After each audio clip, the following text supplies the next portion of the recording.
All right, we're coming in. We're coming in with thoughts already, okay? We had to stop ourselves. So I would like to start off first with the Schwartz, Jax, and Brittany podcast, okay? Yes. I was sent first I saw the clip, I posted it, and then I was sent all these DMs of people saying, you know, knowing what he was going through with his family and everything, it really like made sense why he wasn't dialed in. And everyone basically was kind of trying to say like, now I kind of see where Schwartz was coming from, whatever. I don't honestly think that him lying about Tom and Raquel is the worst thing Schwartz has done. I'm actually like, I'm sorry, he was still a piece of shit to Katie. The way he treated her this season. That's my bigger issue. I agree. Okay, I'm glad that you're saying that because I wanted to talk about that like later when we get into the recap. Like, remember I sent you I had some disappointments? Yep. That's it? Okay. Because like, sure, he probably lied about Tom and Raquel, but like, that's not the worst part of him. The worst part of him is how he has treated his ex-wife the whole time they were together. And also this season. So what the fuck are we saying? I don't give a shit if he's like, guys, I was going through a lot. Sure, okay, I can have humanity and feel bad for that. But also, Jax and Brittany kept kind of, Jax especially, kept kind of answering for Schwartz. Well, yes. And filling in the holes that they kind of knew he should be filling in. I think that Jax is told Schwartz that, buddy. Yep. Because first of all, let's just be clear. Jax's number one priority is to get revenge on Sandoval. So he's eating all this up. And so I feel like he's really using Schwartz as a way to get at Tom, right? At Tom Sandoval. So I feel like Jax said, hey, buddy, Schwartz, you need to come on my podcast and we're going to we're going to make you look good. Like you can't keep protecting Sandoval. I'm going to help you out. I'm going to really guide you and make people see that you are also in a way a victim, but I'm not going to say that you're a victim because you have to take accountability. That's the thing you've been missing. You're going to take some accountability, but we're still going to kind of like make you more sympathetic. Yep. That's what I feel like happened. Yep. And the thing is, I'm very empathetic. Like, I was happy to learn that, you know, there was some other things that were happening with him that they never discussed on the show with his brother. Yes. And I think his dad. His dad, and another brother. One had testicular cancer. One is in rehab. Yeah. So the thing is, two things can be the same. Can be the same. Like, he's going through something. I'm empathetic towards that. But that aside, I still think he would have moved the same way. Yeah. Does that make sense? He has a history of behavior like this. This behavior isn't brought on by what was happening in his life. That it's very sad what's happening in his life, but he has this way about him regardless. So that's why I'm like, I'm not going to excuse all of this that happened, the lying, the being terrible to Katie, because he's done all of that before. He's always covered for Sandoval. He's always been terrible to Katie. So these are things were not brought on by what was happening in his life currently. So no. And yeah, I also agree, Emily. I don't give a, like, the thing is, I kind of expect Schwartz to lie for Sandoval. So that wasn't really shocking or devastating to me. I'm sure it is for Ariana because she's the person going through it. But as a viewer, we're like, I would be shocked if he didn't lie for Sandoval. Yeah. I would be shocked if he didn't lie. I wanted to get into the nitty gritty of why he was being such a dick to Katie. Yeah. And why he feels like he can, what is it that makes him behave the way he does towards Katie? Exactly. That's what I want to get into. That's where the justice really lies. Yeah. So, okay, cool. Yeah, now I know a little bit more context, I guess, about what he was going through, but it's irrelevant to me. Irrelevant. In the sense of what happened in the season. That's what I mean by irrelevancy. It's very sad what's happening in his family. Yes. Very, very sad. Very, very sad. But that doesn't excuse his poor behavior. Exactly. So, yeah, cool. Great podcast, but whatever. Okay, we got a lot to cover, so let's just get the fuck into it. Here at She Speaks Bravo, we believe that Bravo TV is a great form of self-care and therapy. I mean, look at me. I've been using it for over a decade, and I'm a complete mess. What is this, honey? I love that. I'm Emily. Every week, I recap the latest episodes of your favorite Bravo shows, from Housewives to Vanderpump Rules. We need to get more cosmopolitan. Hot teeny. So if you're not already subscribed, get subscribed and hit that notification bell so you never miss an episode. Dang, I almost feel like I could have gotten a fourth part. Like, I wouldn't have been mad about it. I would not have been mad either. Especially seeing the Peacock extended pumped up versions. I'm like, wow, they really had a lot to add. Yeah, because I actually wanted more time with Raquel. I wanted way more time. She got off way too easy. I know, when Andy was like, okay, just one part. Yeah, I know. When he was like, bye Raquel at the end. I was like, wait, hold on. I thought we were just getting into it. Yeah. Like, that was no. disappointing. She comes out and okay, I'm going to say this though. I don't know what I expected from her. Like, unless she's going to come out sobbing, like just pleading for forgiveness. I don't know what else I expected from her other than what she did. She walked out like a pageant girl and she sat down and had very like pageant answers right away. You know, I'm embarrassed and not proud of myself and I owe people in this room an apology. Yeah. So that's what she would do. Yeah. I mean, she's been doing that this entire time. Yeah. So, and even like before we knew about the Ariana thing and it was her and Katie dealing with stuff, that's kind of how she's been. So yeah, I wasn't really shocked that that's how she came. So no. She's more of a stoic, like detached person when it comes to conflict, and Sandoval is performative. So that's what I expected, and that's what I got from both of them. Yep. They start with the girls' trip, like let's figure out how this all started, type of shit. Katie says, like, I invited her because I was genuinely interested in being her friend, and I thought she was just being misled with the Schwartz stuff. And how wrong were we here, huh? Yeah. And Andy's like, look, I thought there was some sisterhood there in Havasu, you know, when you broke down in the car. And as much as I don't like to give anything to Raquel, they did kind of go for her in a way I didn't expect them to at that dinner after the Havasu thing. Yeah. The problem is it's obsolete at this point, and I feel like maybe we're missing some holes in there. I also have a different perspective now too, looking back, is that maybe what they thought they were doing was poking fun at something she would be willing to poke fun at, because she'd already owned up to it. But then when they got to the dinner, she was acting very victimized by it. Yeah. So I could see both sides, maybe. I don't think what happened on that girls' trip is as bad as she's making it seem now, or even then to others. Like we said in the recap, it's really hard to give anything to Raquel knowing what we know. But yes, I do think that they were a little rough on her and a little mean girly. A little. Not to what she's trying to do. She's trying to take a little and make it a lot, and that's what I'm not going to have. We're not going to do that. We're not going to do that. Like, we're not doing that. Were they being a little like petty and like honestly a little judgmental with the drinking things, especially like yes, I said that on the recap because I was like, we've already done this. Yeah, so I'm not going to like Yeah. But it's, again, like you said, it's so minute in the grand scheme of things.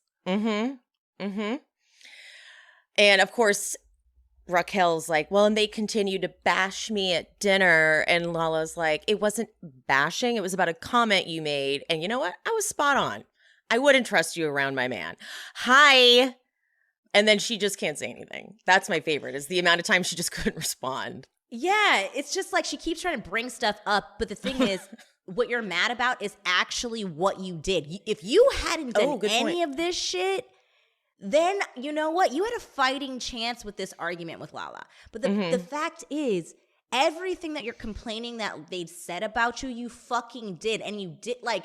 Yes. And according to your timeline, you did this after she accused you of like, I would never want you to be around a man.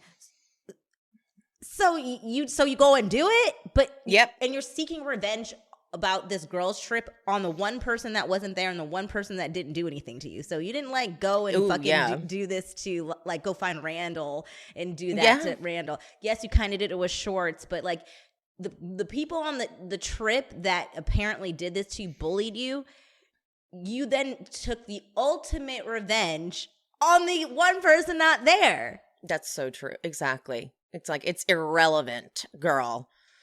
She blames, she's like, I'm just surprised at how drunk I did get.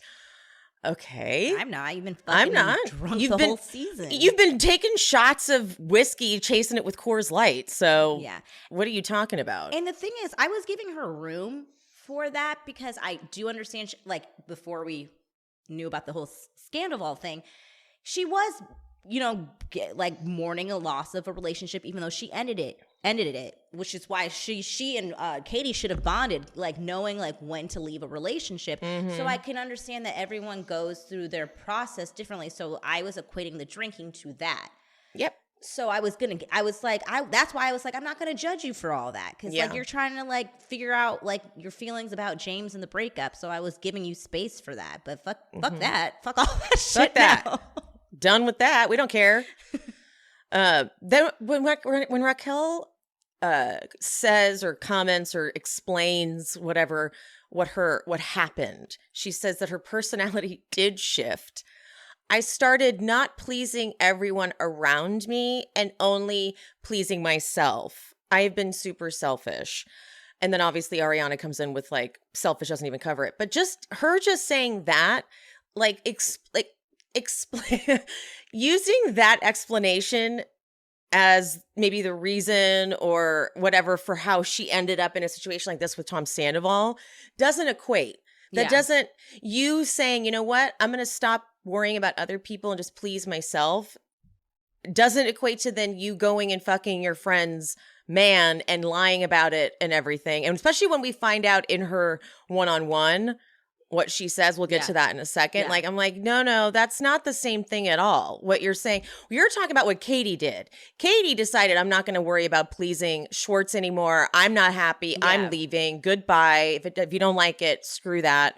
That's that. That's what that is. That's you leaving James. That explains that. Yeah. Not you going and having an affair. That doesn't, you don't go from that to that. So, but then when she doesn't even let Ariana have her like diabolical, demented, disgusting, subhuman. God, she's like quickness. I know, right? The words all came to her. And when Raquel goes, I feel like my actions are human. I go, could you say it more like a robot?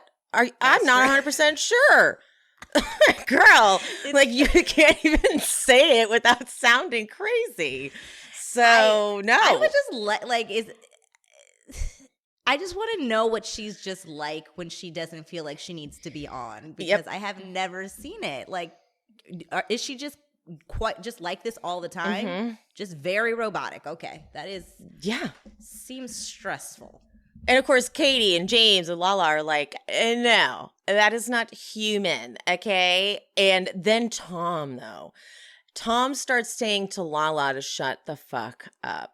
And it just boils my blood that he won't let all of them have it. While I do understand, because I've seen a ton of the arguments, like, why is Lala so pissed off and affected? I sometimes think that when you're angry on someone else's behalf, it can make you more riled up. Because I've had that experience where friends have gone through something and I'm the one who kind of takes up more of the anger for them. Yeah. You know? Absolutely. Because I think it's much easier to be a defender of other people than it is to be a defender of yourself. Yeah. Because you know how much you can take. So you're like, fuck that. Like, I'm good. Like, I know how much I can take. But sometimes when you see other people, not that we don't think that Ariana's strong, but it's just like, you're not going to do this to her. And also Lala, as we've seen throughout the season, she's very, very observant. Mm-hmm. And so she's already had been seeing this stuff, and she's very good at knowing exactly how Sandoval will operate in this. And she's like, I'm not going to allow you to do all the things in your playbook that you're trying to do right now. I'm not going to allow it. I'm making sure of it today. Because if it was up to, because you see Lisa trying to Lisa to do the assist with Sandoval. This whole fucking reunion. She kind of chilled out in part 2, and I was hoping that she was going to stay that way, but she amped right back up in part 3. Not. She did not, and then she went real hard for Rachel, and I'm like, where was half of this for Tom? Thank you for bringing that up, Emily, because that was the hell? Biggest. I thought I was mad at her in part 1. I was way more upset with her in part 3 because if anything, like, then you cannot go after Raquel so hard, who was in the same fucking like situation, and not give that energy to Tom. Mm-hmm. I know she's gonna say, "Oh, I've known Tom so much longer. I only knew Raquel through like fucking James," but like, I don't give a fuck. Like this is. They were both in it, and you need to give the same energy, and it just shows, to your point that you've always said, that like her misogynistic tendencies. It's annoying, and she does it later again. Yes, with the Oliver fucking segment. Yes, it's so like bad. I really needed no one with Lisa, like her PR, anybody with her, like in observing and being like, Lisa, I think you need to like take several seats, because this is not going to be good for you. You need to take several seats, for sure. Support for today's episode comes from Jenny Kane, and it is perfect timing because summer's basically here and my wardrobe needs a refresh, to say the least. I love Jenny Kane's very like California Jennifer Aniston, effortless minimalist style, because they've got those summer staples that will make getting dressed so much easier for even someone like me who is very fashion challenged. They've also got incredible home essentials. Jenny Kane is just here to help you live your best summer yet, okay? For a limited time, our listeners get 15% off their first order when you go to jennykane.com and use code SHESPEAKS. Get that 15% off. It makes a huge difference. In every season, it's important to have those good staples, but especially summer, because you need to have like the item, you know, like they have this day dress that's quickly becoming my fave day to day. I always get compliments, always ask, where'd you get that? And I'm like, Jenny Kane, use my code, get 15% off. As much as Jenny Kane is kind of known for like their cashmere sweaters, trust me, they do summer cotton better than anybody. And you also need a good little light sweater for summer too, you know, like I like the Chloe cardigan for when I'm on my boat. The cotton fisherman sweater is a good bestseller one too. Everything in their collection is designed so intentionally because they want you to style pieces together without really thinking about it. I love to pair a Jenny Kane dress with one of their classic sweaters for a look that's just so effortless and put together. Put together is what it is. That's what people say. You look so put together. But seriously, their home essentials are to die. They have timeless furniture pieces, cozy throws, perfectly curated decor. And the candles, oh my God. I keep one in every room. Plus, they have an incredible rewards program so you can earn 10% back with every purchase, and joining is completely free. So find your forever pieces at jennykane.com. Our listeners get 15% off their first order when you use code SHESPEAKS at checkout. So you get 15% off your order when you go to jennykane.com, and that's spelled JENNIKAYNE.com. Promo code SHESPEAKS for that 15% off. Let getting dressed be one less thing you got to worry about. Yeah. Lala also has a reason, now that I think about it too, to be super mad at Raquel, because Raquel came for her so many times this season for being a mistress and all that shit. And while I understand the comparison of what Lala and James did, yeah. I hate to justify the cheating, but she also cheated on her man, and it was early on in both their relationships, kind of before either of them maybe got really committed. Yeah. And it was a one-time thing. Yeah. And then there was like, okay, we're really in relationships, and they didn't do it again. Yeah. And I know it is a hard thing because it does sound like we're justifying cheating, and it's not that we're It's just not comparable. First of all, it's wrong. What they did was wrong, yeah. and we know that. But it's such a different situation. It is such a different situation. And again, like Lala said, Raquel wasn't like anybody in her life at that point. And that sounds terrible, even though she's a person and like you should treat anybody with respect. But it's just so much different when you're like, if she had done that to Katie, then we would be just as much up in arms, because it's so much different when you do it to someone that is in your life, even if you like and you're lying to their face, and it's continuous. Yes, continuous. It wasn't even just a one-time thing, and they were like, God, we made such a terrible mistake, and it's eating us apart. It was like they loved it, and they kept going, and they created a whole nother life. You have like a whole other family with Raquel, pretty much. Like that's insane. Yeah. Also, the way Tom is doubling down so much on it was one time. It was one time. We weren't fucking. It was, I like when Lala goes, were you making love? That was so good. Because that's what I thought he was saying, honestly. At first, I thought that's what he was saying. Like, okay. It wasn't fucking, but then no, his big thing is it was just the one time. None of us believe No you. one believed that shit. Like, Nobody. Because it's like, how could you be in love, if you weren't? Because not only was he saying it was one time, he was making it seem like it was one time, we never cross that line again. Not even emotionally. He almost was like, you know what I mean? He was making it seem like it was so compartmentalized. It was just that happened that one night. We are good friends. I'm like, you can't possibly say that you're fucking as much of you in love right now if this shit hasn't been going on for so long. Yes, exactly. Whether it even be physical, like, okay, go with what you say in the moment, even though we know that's debunked later, but you were having an inappropriate relationship continuously with Raquel.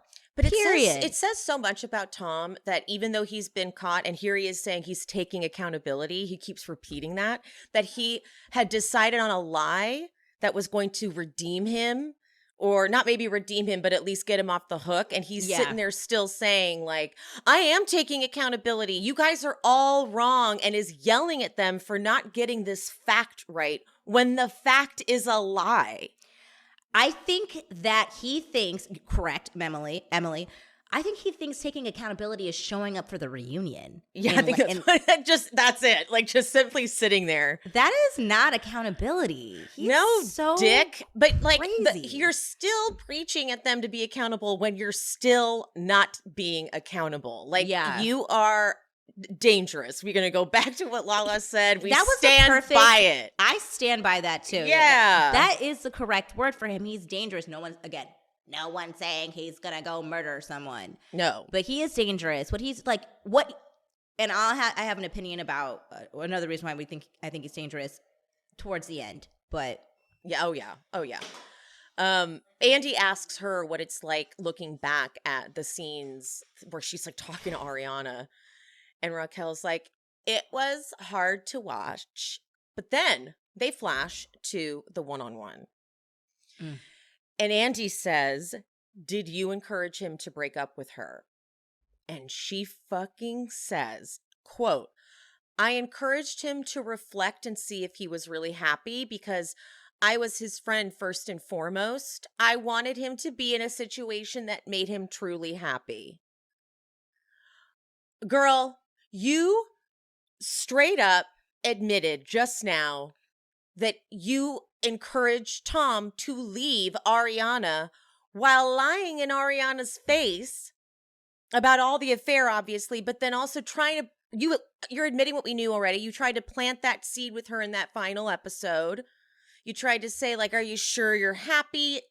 You're not maybe having sex, and just try to coax her there because that's what you've been doing with Tom. Yeah. You're not so innocent now. It's one of those things where it's like she keeps talking about how she had this amazing connection. She could talk to Tom about anything, but like I watched her have these connections with Ariana, like confiding in her. Girl, for real. So I just want to know why she didn't care enough about how this might affect Ariana, and she didn't think about Ariana in this at all. as a friend on any level. And then so back in the reunion, Raquel explains that scene and she's like, I was coming from a place of, do you want to be in this relationship? And Ariana goes, and the answer was yes. And you were already fucking him at that point. So shut the fuck up. Fuck yourselves with a fucking cheese grater. Fuck you. You fucking suck. You're disgusting, and I wish nothing but the worst fucking shit that could ever happen to a person on you. I don't know how she does this without even, I can't even get through a sentence without stuttering. Especially something this emotionally charged. She's so clear. I like paused it when I watched it, and I turned to Sean, and I was like, have you ever had someone cuss you out so beautifully before? It's so good. I've never, like, I know what all the things she was saying was like not, I don't think it's crazy, just warranted, but like, damn. No, she like, said, I wish the worst shit that could happen on a person on you. And see, that's some shit that people would have to write out and then like recite. Like that is just coming off the top. She takes sketch comedy very seriously. She does. Oh my, but then Tom goes, the thing is, we don't live our lives by logic. I mean, the fact that Ariana and James all just cracking up, but then that deflated him so much. Lisa. Here comes Lisa. No, there was no logic to this. Girl, Lisa, stop it. Stop it. And he's like, because then he goes, I know, right? There was no logic. See, Lisa gets me. You're giving him someone to, like, there's no. We don't live our lives by logic is not going to justify this. God damn, every time I think that motherfucker is deflated, she comes pumping his ball back up. Yes, exactly. Like, God damn, because like I love watching him deflate, because honestly, for the past fucking 10 years, this man has always gotten the last word, and he's dumb because he taught all his fucking tricks to Ariana, and so Ariana really knows how to fucking get him, and it's been amazing to watch, actually. Yes, it really has. And then Raquel's like, no. James and Lala can't talk because they fucked and kept it a secret. You walked right into this one because Lala just gets to stand right up. She's like, I wasn't your best friend, ho. I love that line. No, it was so, she's such an idiot because Raquel is like very childlike. She really thinks like she can be like, well, then how come they can do it? Yeah. Like, that's also Tom. Tom has the worst clapbacks ever. He cannot come back at all. That fire hydrant one from part one was like I didn't even understand what we were talking about. Oh, and people explained that fire hydrant thing was him trying to say that, you know, if just because James was with Raquel, she's now his property. I'm like, oh, that's even worse. Yeah, I mean, okay. Okay, bye-bye. Even if that, like, okay, I believe that. That makes sense. Yeah, but it wasn't, you have to craft them out better. It came out really choppy. Real choppy. He was even stumbling. He's like, you could tell he was like, I've lost my point. Where am I going with I this? know, like, I was but like, I'll get forgot there, the joke halfway through. Yeah, exactly. Lost his train of thought because James was probably still going, and he's like, my mustache. He's so concerned about that mustache. That mustache really got. Honestly, I think James saying that mustache thing early on really threw him off. Threw him off for the rest of the reunion. I swear to you, I'm not even kidding. I think that he was shooketh. Oh yeah. From the moment he said "worm with the mustache," I think it was playing in his head over and over. Like sometimes I would just see him gazing out, and I think he was thinking of it. He's like, okay, I'm going to shave this thing as soon as I think he thought of shaving it in between. Yeah, he was like, when we go on break, I'm going to come back and have it gone. Is that crazy if I shave it? Oh God, I can't. This is the bummer though that we can't, like, I do still next season want to like kind of go at James for the shit he does too, because all he did was deflect, but we don't have time for this right now. But James, I hope you stay in therapy because he kept being like, I was 25. Yeah. You're 40 years old. I'm like, James, stop. If the situation that we were currently in wasn't so massive and there was just so much to get through, I would be wanting to talk about James a little bit more because, I mean, it's, again, I think that's for next season. He was deflecting. Exactly. I'm going to just sum it up. I'm not dumb. He was deflecting a whole hell of a lot during that thing, and I caught every deflection. Don't think I fucking didn't. But I just can't care right now about it. It's like we don't have time. Lala's like going back. She's like, you're sick. Talking to her while she's been fucking Tom the whole time. And Tom once again. Been fucking one time. He's really, the thing is, I wish he had just not done that because it just makes it worse when we get the revelation at the end. I mean, it's not even a revelation because we all knew it, but, you know. Alex Baskin, you fucking asshole. It really ruined it because we would have just watched it and still been like, oh my God, like, this is crazy to watch. But instead, we're like, well, this better be good. Right. The thing is, yeah, you oversold it. He kind of ruined it. He literally ruined it. He oversold it. There was no need to hype it up. We're all watching. I actually liked the ending of it. Like, I liked I liked watching her journey. I liked that whole thing. But instead, we had these expectations. It's like, well, this has to be some mind-blowing thing. So don't do that again, Alex. That's the deflation because it's like everyone, including the cast, including production, including anybody who's followed this fucking thing, who that has internet connection. Thank you. Knew all of that. We've already figured that out. I'm insulted. Because they denied it, we didn't think that we believed. Exactly. Oh, we believed them. Oh no, like no one fucking believed them. They're fucking liars. Nobody, and literally nobody. But by the way, she's still lying, even in that. Yeah, like she told us some shit, guys. She ain't tell us all of it. So please, okay. And then James goes, let's be honest, multiple. And then Tom mocks James's accent in the worst possible way I've ever seen. He goes, multiple. I'm Jones Kennedy. I know everything. That wasn't, and I like Ariana going, great British accent. I know, Ariana is so fucking good. She's like, I will not. She's like, it wasn't literally even batting what down. Was that? I know, like the thing is, Tom, this is what he doesn't understand. You can't be mad at anybody in the room because you did something to everyone in this room. Mm-hmm. So you cannot clap back at anyone and also make them good. Also, if you are. A clapback isn't mocking the way someone talks. Yeah, thank you. You're right. That's not a clapback. That's childish. It is childish, and he's a fucking bitch. It's an elementary level. Like, what are you? Just bad all around. Because he'll do it again later to I guarantee Lala. He is going to try to come into the next season with an arsenal of clapbacks. Oh to God, to redeem that pitiful show. Mm-hmm. And he is right. He is blowing it. Yeah, he is absolutely correct. Andy says to Lala that Raquel brought up you being a mistress, and as he's finishing this, you hear James whispers over like, just shut this down. Just shut this shit down. And she's like, okay, for the last time, I'm going to explain this. And it's different for her. People with sense know this. Yeah. She was lied to. She's embarrassed by the things she ignored. And Sandoval's like, well, but you did lie about it though, because her thing was that I wasn't like going around and lying to people. And then they do a bit of a damning montage of Lala lying about Randall. Yeah. Absolutely. I'll give it that. No, she was lying about Randall. Yeah, like 100%. I don't think she knew he was married, but she was lying that he wasn't.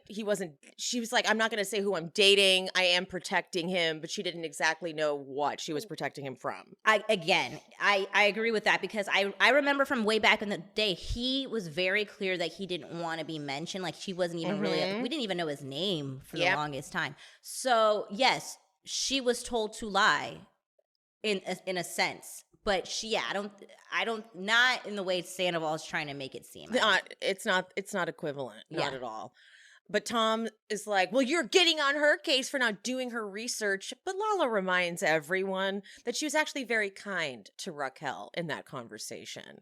Okay, so don't try it, Sandoval. She actually was absurdly kind to her. Yeah, to the point where we're like, oh, is Katie going to be pissed when she sees this? Yes. And so Lala then points out, too, that Amber, Randall, the wife that Randall was married to, Randall, or Amber's like her best friend now, one of her closest friends. So this is, all of it's irrelevant because you don't see Ariana going over to Raquel anytime soon. She's never going to do that. And you know Ever. why? Again, Lala didn't know Amber. She didn't know their situation, and she was being told exactly that they were separated or whatever they were doing. Like, and again, like, it's just apples and oranges, but we're comparing. Exactly. Raquel was friends with Ariana and very much knew that she was in a relationship, had a house, had 2 dogs. Saw it with her own eyes. Yeah, like she was fucking at their house every goddamn day. So she knew what she was doing actively. Like, so stop different. it with the fucking comparisons. It's annoying. Raquel is literally too dumb to understand what she does in this next part. She's like, Lala referred to herself as a mistress in that conversation. Oh my God. But now she's trying to rewrite history. And like when they showed the flashback of it, I'm like, no, she referred to herself as that to say that like these labels that she got aren't necessarily true, just like the one you're getting. But that's way too advanced level for Raquel to process. She can't figure that out. She's like, what? You said mistress. And I genuinely think she thinks that's what happened in that conversation, because I do think it went over her head. Like, she didn't understand that Lala was literally saying, she was talking as the voice of people who are talking about her. She's like, I'm a mistress. Like, she's not saying I'm a mistress. She's saying this is what people are saying. I'm a mistress. I'm a whore. She's not saying I'm a mistress. She's not actually calling herself a mistress and a whore. Yes. Oh my God. Like, no, she's too dumb to figure that out. I can actually very much understand why Lala has been frustrated with Raquel all these years. Yeah. It's very frustrating. It's very basic communication skills that she is just not picking up on. Yep. Andy, thank God, brings this up. He brings up Raquel saying that Lala was just mad that Oliver didn't choose her. God, we're still doing this. And I'm so glad that they got to just rip her apart for this, because she doubles down. So even upon reflection, she still is like, I know that how you were treating me that night in Vegas was about Oliver. No, it was about the comment you made. And then Raquel says, you were harassing me before that. Okay, harassing? What? No. And Lala goes, when was I harassing you, dumb bitch? That's something Sandoval told her. Oh, yes, 100%. 100%.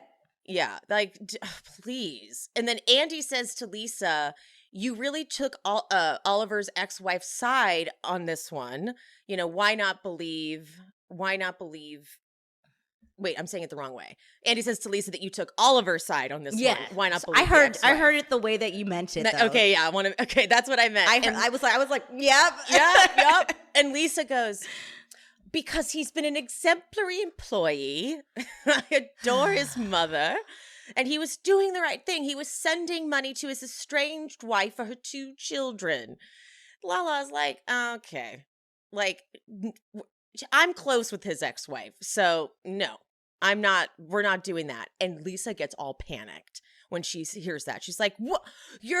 Why? Like, no, you can't be friends with the ex-wife and humanize her anymore, because I need to side with Oliver on this one. And by the way, Lisa, we like Raquel. We like Oliver's mom's name, Garcelle. Oh my God. We like Garcelle too, but we also can look at this objectively and be like, well, her son fucked up. Yeah. I don't think it's a reflection on Garcelle. She didn't fucking do it. No. And in fact, she's probably talking to him constantly about how he needs to get his shit together. So. Oh, she isn't. Oh, I can guarantee that she's probably, we haven't heard much from Oliver since and that's for a reason, because Garcelle's probably like, you need to stay the fuck out of this.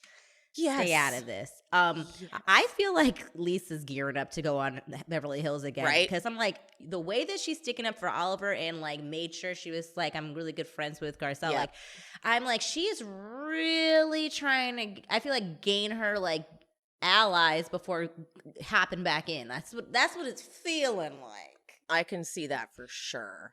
For sure. Sandoval says that Lala knew that he wasn't separated and didn't tell Raquel because he wanted to make her look stupid. meaning like she found out, what they say, like a week or something prior, and she was holding on to it just so that Raquel could look dumb. I don't know if I buy that. I just don't think she was like, I don't feel like she was like gonna go out of her way to say, because let's put it this way. Say Lala went to Raquel and told her this information. You know, they would have been like, Lala's being a hater. They would have fed the narrative that Lala is jealous about Oliver. Like, why are you so pressed? Why do you care? And it would have fed the narrative that she was ultimately jealous of the situation. I feel like she was like, it's none of my fucking business. She's a grown-ass woman. She can do whatever she wants to do. I don't think it was an active thing, but like, they're not friends. She wasn't going out of her way. Yeah, I'm not going for that. I'm not. But then Lisa comes in and goes, "You're angry because of what happened to you, Lala, and you should not let that." And I'm sure she was going to say not let that like affect you in this situation, but no, we're not having that. No. Didn't she call her bitter? Yep. Don't let it make you a bitter woman. I didn't like that.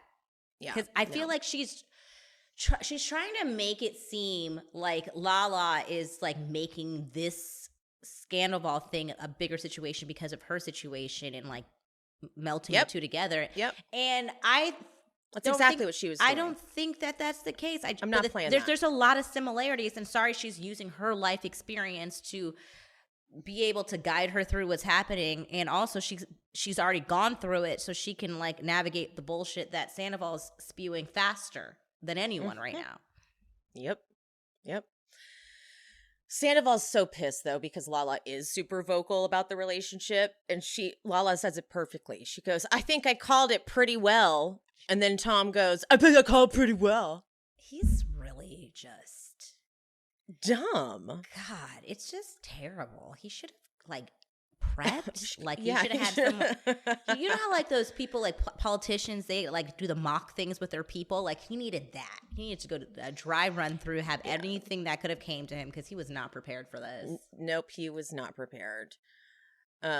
Tom Schwartz and Raquel make out, that whole package. The package of them making out. I hate that they flashed to the scene because I truly hate looking at it. And I like that Schwartz is like, I have a question. I don't like this, but he's like, he tries to be funny. He's like, is that what I look like when I'm kissing? Because I thought I looked sexy. Katie makes the best face. She's just like, what are you even saying right now? But she goes, yeah, it looked like a father-daughter kissing. Well done. Make fun of his age because he looked pathetic. He did. He looked absolutely pathetic. And he's done. He kept doing this whole part, like trying to do these like little jokes. He's trying to do his typical Schwartz thing and disarm us with being doofy. And like, so, because he knew that package was going to come up and everyone's going to rip him into fucking shreds. Like, let me lighten the mood. Like, no, we're not lightening any mood. Poke a little fun at myself. Like, look at me. I thought I was Schwartz. You can't be. I'm going to be hard on myself before you're hard on me. Like, no, bitch. No, bitch. Andy does ask, does anyone feel that Katie overreacted to the kiss? Hard no. Hard fucking no. I think all of America who was watching screamed, no. Okay. Andy then asks Schwartz, what drove you to disregard this boundary Katie set? And then he tries to make a little jokey again. He's like, oh, maybe a little loophole because they weren't friends right now. And then he goes, just kidding. And they cut over to Andy going, what? Like, don't do that. Just answer a goddamn question normally and have some connection to your feelings or something. Like, no compassion for Katie whatsoever. Yeah, like, that whole side. Ugh, Schwartz, terrible. Sandoval, Raquel, like, I didn't see a real humanity out of any of them. Like, they're all obviously defensive, but like, it was just like, none of them were raw and real. And they're all trying to just do damage control. And the thing is, he still doesn't see it. Like, when he did the Jackson Brittany interview, he still doesn't get it. No, he doesn't. He still is like justifying it and comparing it. Like, if Katie were to have done that, I would have been like, cool. It's like, First of all, we don't know that. First of all, we don't know and won't know if you would be cool. So you're just saying that to say that because you've already done the thing that everyone's mad about. So like, that doesn't mean anything. It doesn't mean anything, dude. A lot of us learned how to avoid getting pregnant and spent whatever those years were where you didn't want to be pregnant, avoiding it at all costs. But what about planning for getting pregnant? What if you think maybe one day I do want kids? Are you prepared? Do you have the knowledge that you should going into this? That is where modern fertility comes in. It is an easy and affordable way to test your fertility hormones at home with a single finger prick. You just mail it in with a prepaid label and you'll get your personalized results within 6 business days. You get insight into your hormone levels, like your ovarian reserve. You've probably heard of it. Remember when Lindsay on Summer House went to get her eggs checked and she had 25-year-old ovaries? There's other important factors too that affect your fertility, and the results go deep into what every hormone means. And you can also download the results to bring into your doctor to discuss next steps. I love that. And traditional hormone testing sounds so intimidating to me. You got to go somewhere, you got to spend like $600 or more. Modern fertility tests the exact same general set of hormones for only $179. And if you go to modernfertility.com/she-speaks, you can get $20 off your test. Plus, you can get reimbursed for the test through your FSA or HSA. If you want kids today or maybe one day in the future, clinically sound info about your body can help you make the decision that's right for you. Just get tested, see what's going on there. We saw what happened with Sierra on Summer House. She's young and she learned early. She may have some challenges. So right now, Modern Fertility is offering our listeners $20 off the test when you go to modernfertility.com/she-speaks. That means your test will only cost you $159, which is a fraction of what it would cost at a fertility clinic. Get $20 off your fertility test when you go to modernfertility.com/she-speaks. modernfertility.com/she-speaks. And then Schwartz tries. He goes, honestly, we started having a little bit of a thing. And they're like, no, you didn't. Okay. Ariana's like, well, she was already fucking your friend. He goes, I didn't know that. Let's really, now that we know what happened, she says on the first night in Cancun is when her and Tom hooked up again. Damn. So that was night 1. They didn't kiss. Schwartz and Raquel didn't kiss till I think at least night 2, at least maybe even night 3.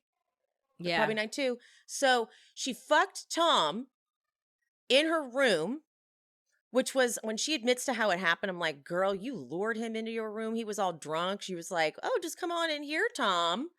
He's all wasted. Can't even figure out how to get back to his own room. So, okay. So that happens night 1. And then you go and you kiss him. Girl. And Lisa's like, how could you? This is where Lisa gets all crazy about it because she's acting like Tom. I mean, I guess she did give Tom a little shit for this, but she's really taken it out much more on Raquel. Yeah. She's like, how could you do that with Schwartz after you slept with Sandoval? Raquel says, lying. This is all lies. Because I put a cap on this thing with Sandoval, and Schwartz was someone, who I was curious to make out with since the beginning. It's lies. It's actually pissing me off that now that we're going through it because they lied so much and Sandoval made her lie.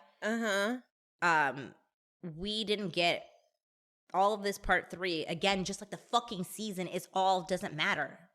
Because none of her answers were because we didn't get any truth from her. Yeah, because it would have Ariana would have been able to go, what the fuck are you saying? Now I actually know what happened. And she would have to explain really why she did that. And I think it was to make Tom jealous. Right. So we didn't get any real answer. That's why that is very frustrating because now it's like all the follow-up questions that would have happened.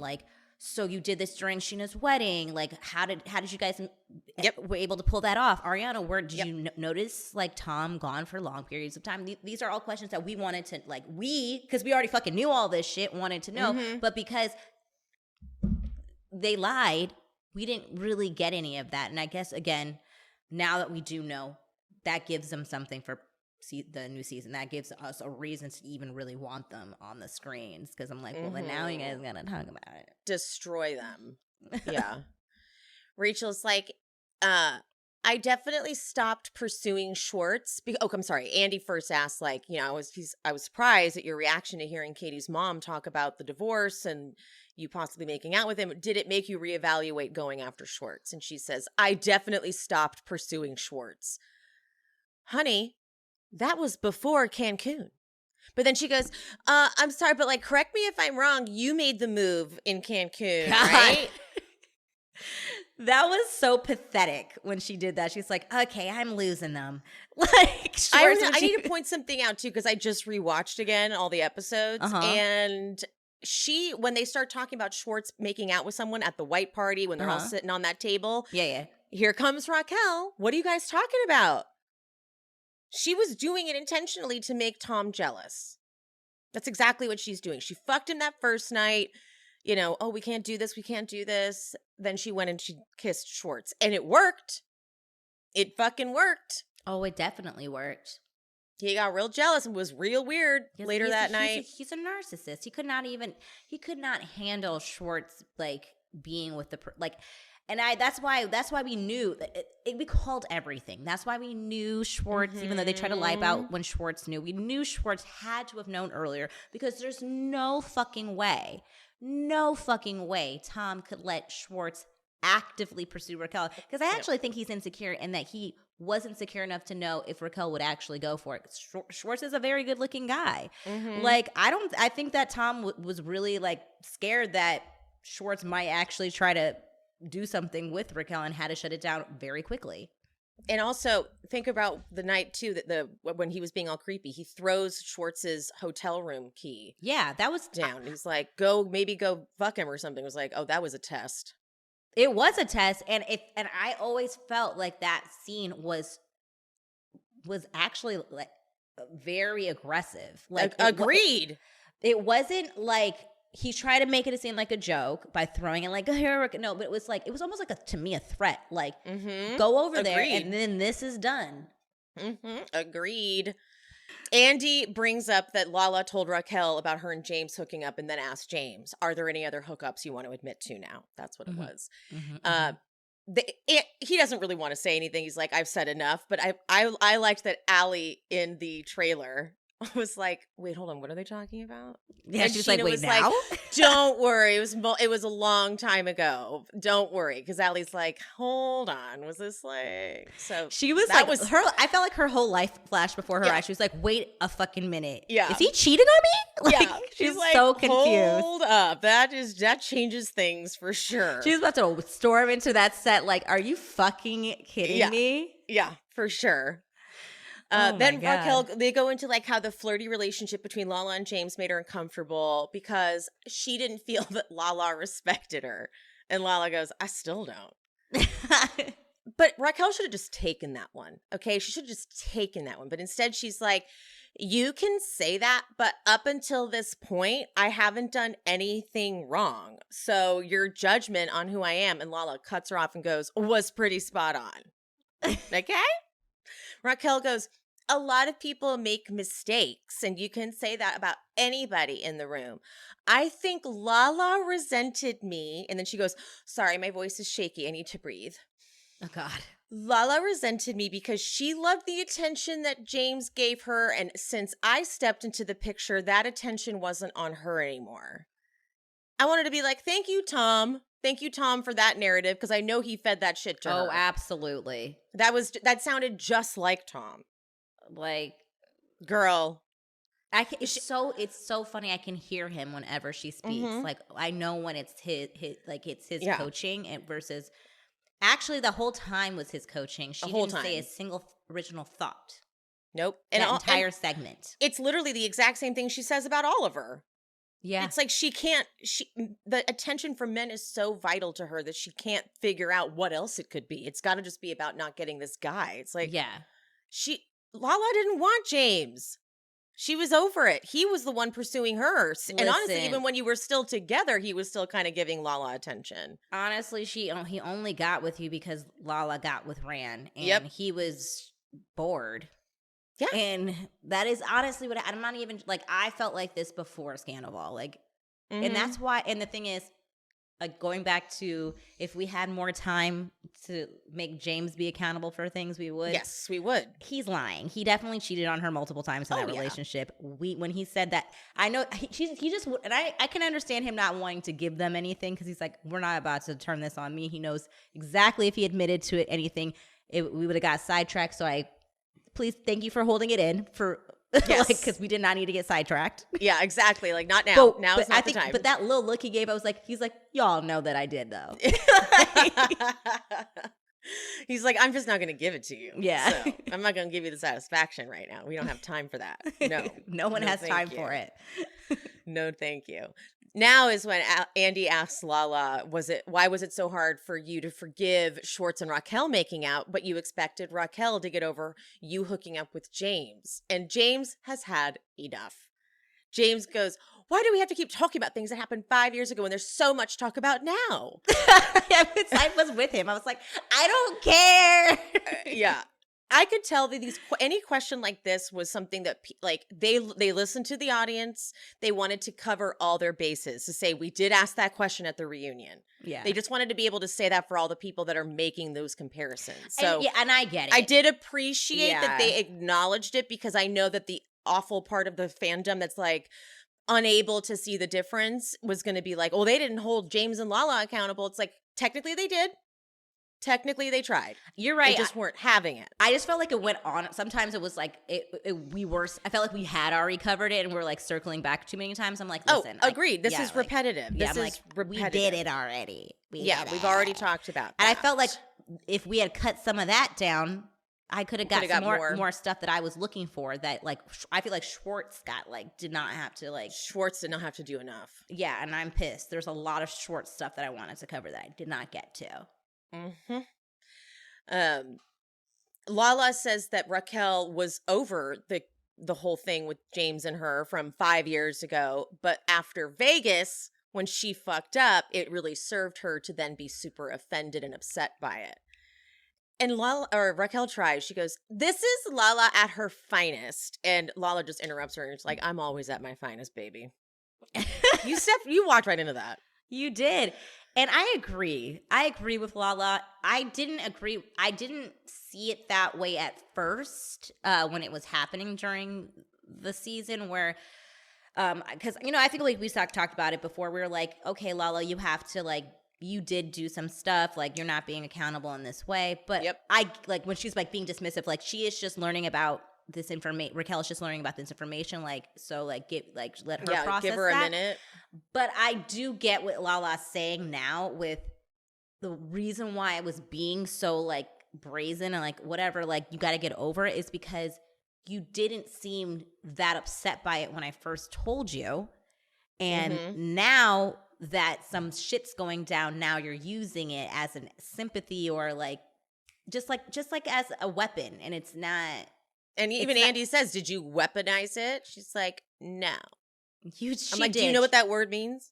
She is weaponizing it. She just did it prior, moments prior with Lala and James can't talk because they fucked. You're not even sad about it. You're just using it as a reason why they're just as bad as you. So that's why I'm you're not sad. You don't seem very sad about it.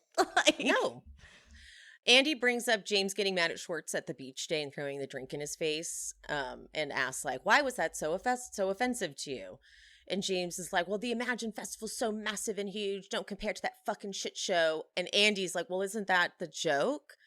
And James still doesn't hear it. James is like, I dare you to make fun of my DJ career again. Because if you do, and then Tom Sandoval interrupts. Shut up, Tom.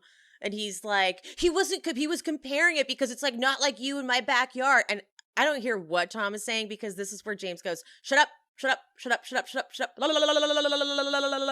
That was a really good impression. Oh, thanks. It was really, I feel like it was literally the right amount of la la laws. It was great. That's so dumb. James is like, I don't want to hear what you have to say, Tom. Schwartz, what do you think about this? And Andy is like really passionate. He's like, he's apologized 85,000 times.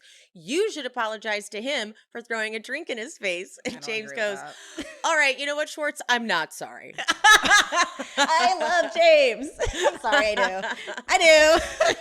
And even Schwartz was like, it's okay. Like, you could tell Schwartz was like, we don't need to do this package. Like, we really don't. I don't fucking care. Yeah, he's like, I that was the one time I was like, thank you, Schwartz, because like you could, if it was Sandoval or Raquel, they would have been like, yeah, you should apologize to me. Yeah. He's like, no, I actually think I did deserve that drink in my face. It was a bad joke. He's like, I just didn't like what you said afterwards. And then James goes, okay, I'm not sorry for throwing the drink. I'm sorry for the rant after. Okay, we're done. We're moving on. They did such a good job because, again, I don't have time for that. We don't have to move along. Andy brings up Allie seeing Raquel and Tom at the Abbey together dancing. And then James goes, was he doing one of his stupid moves? Is he like this? And does like a very, very accurate imitation of Tom's dancing. I was like, oh, spot on. Thank you. Thank you for making fun of his stupid fucking dancing. He is stuck in the early 2000s with this fucking dance. He thinks he's Justin Timberlake in that fucking... and like not even... It's like Justin Timberlake meets like Incubus. Yeah. Right? That's a good one. I feel like he really connects to Incubus. I feel like he does sing a couple Incubus songs. He sang a couple Incubus songs when I saw him. Really connects. Yes. I'm about to like listen to some Incubus when I like get off of this. He very much connected with that. And Andy's like, Sandoval, what were you thinking during that time? You know, like were you worried about getting caught? And he's like, first of all, there was nothing going on at that time. Okay. Second of all, we were not the only ones there. We were hanging out with James and his dad and Allie. And James is like, I'm the one who was there. So how are you even trying to rope me and Allie into this as like we're your alibis? Right. You were there when we got there. And and he's like, we weren't dancing. We were sitting at a table. He's like, no. I had the table. And you came over to my table. And then Sandoval's like, oh, wow, you had a table. I'm like, that wasn't the point. What he's saying is they walk in, they see you guys, and you guys probably course corrected and then started hanging out with them because it's like, well, we can't just be here not talking to them. Yeah, like so it was clear as day. Like, I don't think he must think we're all fucking stupid. He really does. He has no respect for us whatsoever. Like, honestly, that like to try to gaslight James into thinking that they all went together is ridiculous. He's like, we had a table, and James like, it was my table. Like we were all there. Like you didn't know I was coming. Oh my God! It's not like we're like, oh, we'll meet up with you later. Yeah, you didn't know I was coming. We bumped into each other. Then yes, sure, we hung out by force. Because you think that Allie would have had anything to say if you all went to the Abbey together? Stop it. Okay? Yeah. It wouldn't even have been a conversation if you all went together. And you would have said this at the time when all of this was coming up. Yes. It would have been an easy fix. Good call. You would have been like, James, we were there with you. Yeah, like, why is this a thing? We all came together. Like, we planned to go. Like, it would have been cleared up very quickly. Yep. So, nice try, though. Nice fucking Great try. point. Andy asked James if he thinks Sandoval started the open relationship rumor and if that was like a way for him to get away with cheating. But Ariana's like, I know that he started it because that's what Raquel said after Coachella. And Raquel, got coached so hard on denying that. Yeah. Because it came up before she came out. So that was that's why he wanted to the mics off. He needed to make sure that they got that story straight about that. So she's like, no, I never said that. No. And now we know from the final reveal that she's a bad liar. So all the things we are reading on her face as deceitful is true. She's lying. She's like, I didn't say that at all. Ariana knows it's so accurate that this really happened because this quote is believable. That she said Raquel was like, Tom said they're in an open relationship, and I told him I would rather hook up with Ariana than him. That tracks. It wasn't just like Tom told me that they had an open relationship. It's that there was this follow-up joke afterwards. Mm-hmm. So don't even try. Sandoval can't, when he lies, he can't even look at anyone. He can't look anyone's direction. I know, he has to tell. So he looks down and he's like, I never, ever said we were in an open relationship. I'm like, you have no idea how much shit you're causing yourself by looking down, not making eye contact. At least look someone in the eye. If you're going to lie, get better at it, dude. This is bad, sloppy work. You're horrible at this. You're fucking, you want to know why? Because anytime he's been questioned, Ariana has believed him. So he hasn't really had to do too much lying. Not too much. Just now he's being so held accountable. He's like, I don't even know how to get out of this. Yeah. He can't even fix his face to make it. He doesn't even believe himself anymore. And that's the problem. He's been believing all of his lies up until now. Yeah. You have to kind of, if you're a liar, you have to do that. You have to like believe your own lies. Yeah. Until after a while you forget if that really didn't happen or did, you know? Yeah, like the whole like she doesn't care about me. She's just like we're just roommates. Like all that bullshit. Okay. Yeah. He really believed that. Also, that on that point, it doesn't make you look good, Tom, that you chose to stay in this relationship with someone that was just a horrible situation. Yeah. It doesn't do what you think it's doing. It doesn't make you into a victim or some martyr. It doesn't make Ariana look terrible and you look bad and we're like, oh my God, yeah, you had to get out of that. It makes you look like a liar because you've been lying to us this whole time. Yeah. That's what it makes you look like. So you're almost kind of proving your point in the wrong direction. He's grasping at straws. Burrow.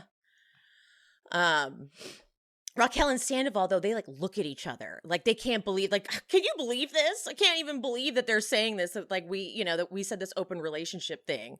And Ariana's like, oh, okay, you two talking. Go fuck yourselves. Go fuck yourselves. Yeah. Get them. Yes. Fucking get them. Whenever Ariana spoke was just was poetry.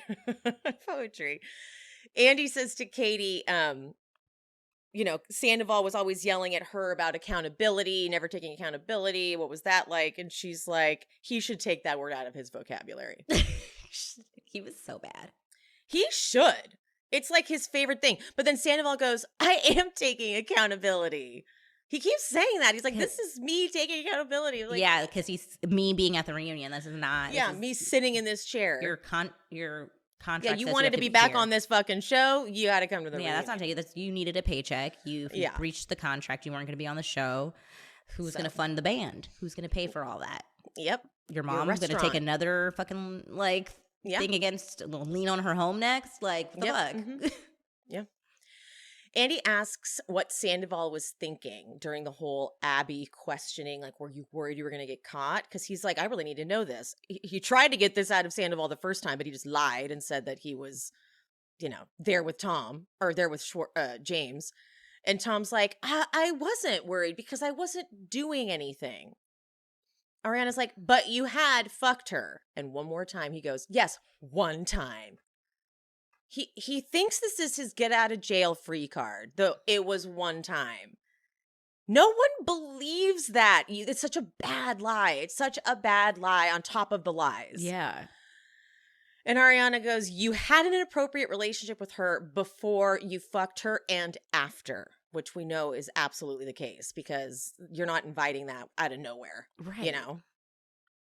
Tom's like, I understand that, but I wasn't doing anything at the time. And Ariana, under her breath, because Lisa jumps in, Ariana goes, just because your dick wasn't in her crusty ass, and she just doesn't finish the sentence. Oh my exactly, gosh. Though. You weren't actively fucking her right now, but you're still, like, it was you getting caught. He's so confident that they won't question him and they won't bust him. Yeah. It's just, this is what delusion looks like. Yeah. And Lisa's like, it doesn't matter. You change the parameters of the friendship. And he actually thinks that this is going to make sense. He's like, I have a friend. I'm not going to name who it is, but we have during our single times had sex and we still hang out like it's no big deal. Katie's like, that is different. You hooking up when you're single and maybe like having a fun little fling is one thing, but you being in a relationship, having sex with Raquel, keeping it a secret is not the same thing. I don't even, like, keyword when you were single, which means you can do whatever the fuck you want to do. I also feel like that whoever this person is, he was probably having sex with during the relationship with first Ariana. Of all, I was like, you haven't just been told on single yourself that many times. So exactly. like, that's the first thing I thought. I was like, yes. So before you're with Ariana, you're with Kristen, and there was really no time to be single in between that. No. So I was like, single from when you were 15? Like, yeah, what the exactly. fuck are you talking about? Yeah, 20 years ago? Like, stop. Okay? Like, I'm like, and you still hang out. So I'm like, so you absolutely hooked up with this chick. Whoever this is, like, you just gave it away. I know. It's like, you told on yourself. I was like, dumbass. Yeah. Yeah. He's like, I'm just saying we weren't fucking. Like, stop. Stop. But you were. He's like, Lisa's like, sorry, but it's different. He's like, you're not me. Oh, God. Lisa. Oh, okay. But then Schwartz comes in with like, here's the origin of the open relationship thing. There was the rumor that you guys hooked up with Billy. Then, of course, the Lala thing, in the car. It was like, fine. I don't think you understand what we're saying here. We're not saying that there wasn't a rumor going around about there being an open relationship. We're saying, why did Sandoval say that? Right. But whatever, fine, Schwartz, take it. And I feel like that's why the thing is, if that is why Sandoval got the idea of saying he's in an open relationship, because there have been rumblings in the past exactly. of that. So that was I'll just utilize that. That's exactly what he did. Yeah, he's like, well, this is convenient. I can pull this one out. Just like Jax accusing us of not being real on camera. I'll start pulling that one out too. That's such a good point. He's using things that he's actively been upset with in the past in his favor right now. Exactly. Andy asked Sandoval if him and Raquel have hung out in the last 3 weeks, and he says yes. And Raquel admits that she considered skipping the reunion. Duh. That was like a dumb question. Like, of course. I mean, I am happy she came, but I was like, I don't know if I could have done that. Yeah, this is a lot. Like, she did it because she wants to make sure she doesn't get fired, obviously. Course, like, that's the only reason. But she's like, Ariana, I am so sorry for betraying you. It was a mistake. The way it was handled was a complete mistake. The way that we have betrayed people closest to us was detrimental to all of our relationships, and I'm seeing all of the consequences of my actions that I never even considered because I was living in the moment. That was rehearsed. Yeah. That was so practiced. That was like action, and she's like, okay, Ariana, I am so, girl, bye. Yes. Like, bye-bye. God. And because I was living in the moment, that's not having an affair for multiple months. Living in the moment is like being at an event and being just caught up in the moment. Yeah. You can maybe get away with that if you guys fucked one time. That's what I'm saying. The thing is, if it was truly one time and it was like, okay, again, like the Jax and Kristen is the best example of that. Yes. Like, that was a non-emotional fucking. Like, it was just two people who are like, I'm horny right now, and we're bad people, and we're fucking right now. Yep. And then that was it. They weren't carrying on and being like, Jaxie, Kristen, like all this living weird in shit. a moment, getting matching necklaces and shit. Oh. Like, no, they weren't doing that. Like, that's why it's so much easier for me to move on from the Jax and Kristen. It was easier for me to move on from that when it fucking happened, because I was like, they're fucking idiots and terrible people, and that's just it. Agreed. Andy says to Raquel, why did you do it?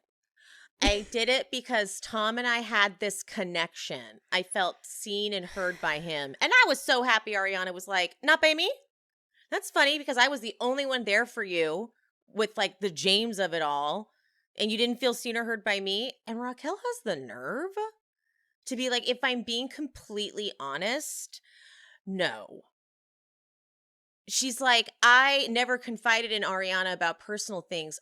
I felt more compelled to confide in Tom about those things. Honey, you're telling on yourself. You're fucking telling on yourself here, okay? Yeah. Because you admitting that you weren't confiding in Ariana about your deepest, darkest secrets, but you were confiding in her boyfriend Ariana says it perfectly. Inappropriate. You should have never crossed that line as a friend. She's taken this like Sheena is like one of the guys way too far. Yeah. Because at the end of the day, Sheena still had her girl. Yeah. She wouldn't have said that like I was going to go to Tom Sandoval more than I was going to go to Ariana, and she's known Tom Sandoval longer. Right. Like, yeah. So as much as we make fun of Sheena saying everybody's her best friend, like, yeah. I feel like she just I feel like she gives that title away to people too easily.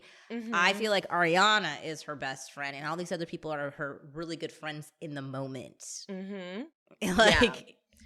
But like Sheena would never have jumped over Ariana to get to Tom to talk about how she feels with James, how she feels in life. Like that, women, we know what we're doing when we do that. Yeah, because she wanted that attention from Tom. Yeah. That's her biggest issue. She needs validation through men. And again, I'm sure it comes from the trauma with her mother. And that's why she's unable to, I feel like she's unable to trust women. Mm. Yeah. Raquel goes, because I've been a people pleaser my whole life. And I dropped that mentality and I started only pleasing myself. And this was something that I was curious, and then Ariana cuts her off. And I was like, you're going to say curious again. I was curious what it would be like to have sex with a friend. That's what you said about Tom. And that, you're really heartless for this. You're really fucking heartless for this. You being a people pleaser should mean that you don't fuck your friend's boyfriend. Yeah, actually. It's literally what, right? So this doesn't track, okay? Like you're taking jargon from other people and applying it to you, but it doesn't count. Not being a people pleaser and only pleasing yourself are kind of two different things. Yeah. The way you're wording it. Yeah. You know? Like I've been a people pleaser and I need to watch that. But I would not go as far as to say, well, fuck my best friend. I'm curious to see what it's like to fuck Tom. Yeah, they just don't worry. They just needed to be real. They actively just didn't give a fuck. Yes. They were horny. As brutal as what you did. Just be as brutal about. Yeah, you were drunk too much together. You fucked each other, and you couldn't stop because all Tom, as Schwartz said in his interview with Jax and Brittany, it was like a dogged need for pleasure that Tom had. He'd never seen anything like it. So that answers my question about like who really was pursuing it. He made it pretty clear. I mean, I can tell that from what she's saying and all of her answers, like when Andy in the one-on-one asked when it started, and she didn't say like after, she said, we've been friends for a long time. Yeah. I'm like, got it. So it's been inappropriate for a while. But Tom was just horny. Yeah. And wanted to get laid. And she's on this thing where she's like, I think sex is so important. I mean, again, I'm going to say over and over again, this thing started before. I'm convinced. It just feels like that. Oh, yes. Yeah. And the thing is, I do feel like we have a chance to find more information out about it because I feel like now that Raquel is out of the mental facility, I think I read that correctly. Mm.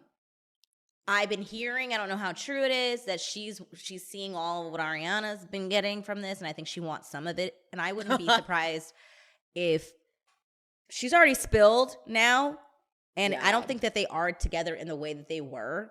Yeah. I wouldn't be surprised if she was like, did a little sit-down interview and got some coins, and we got to learn more.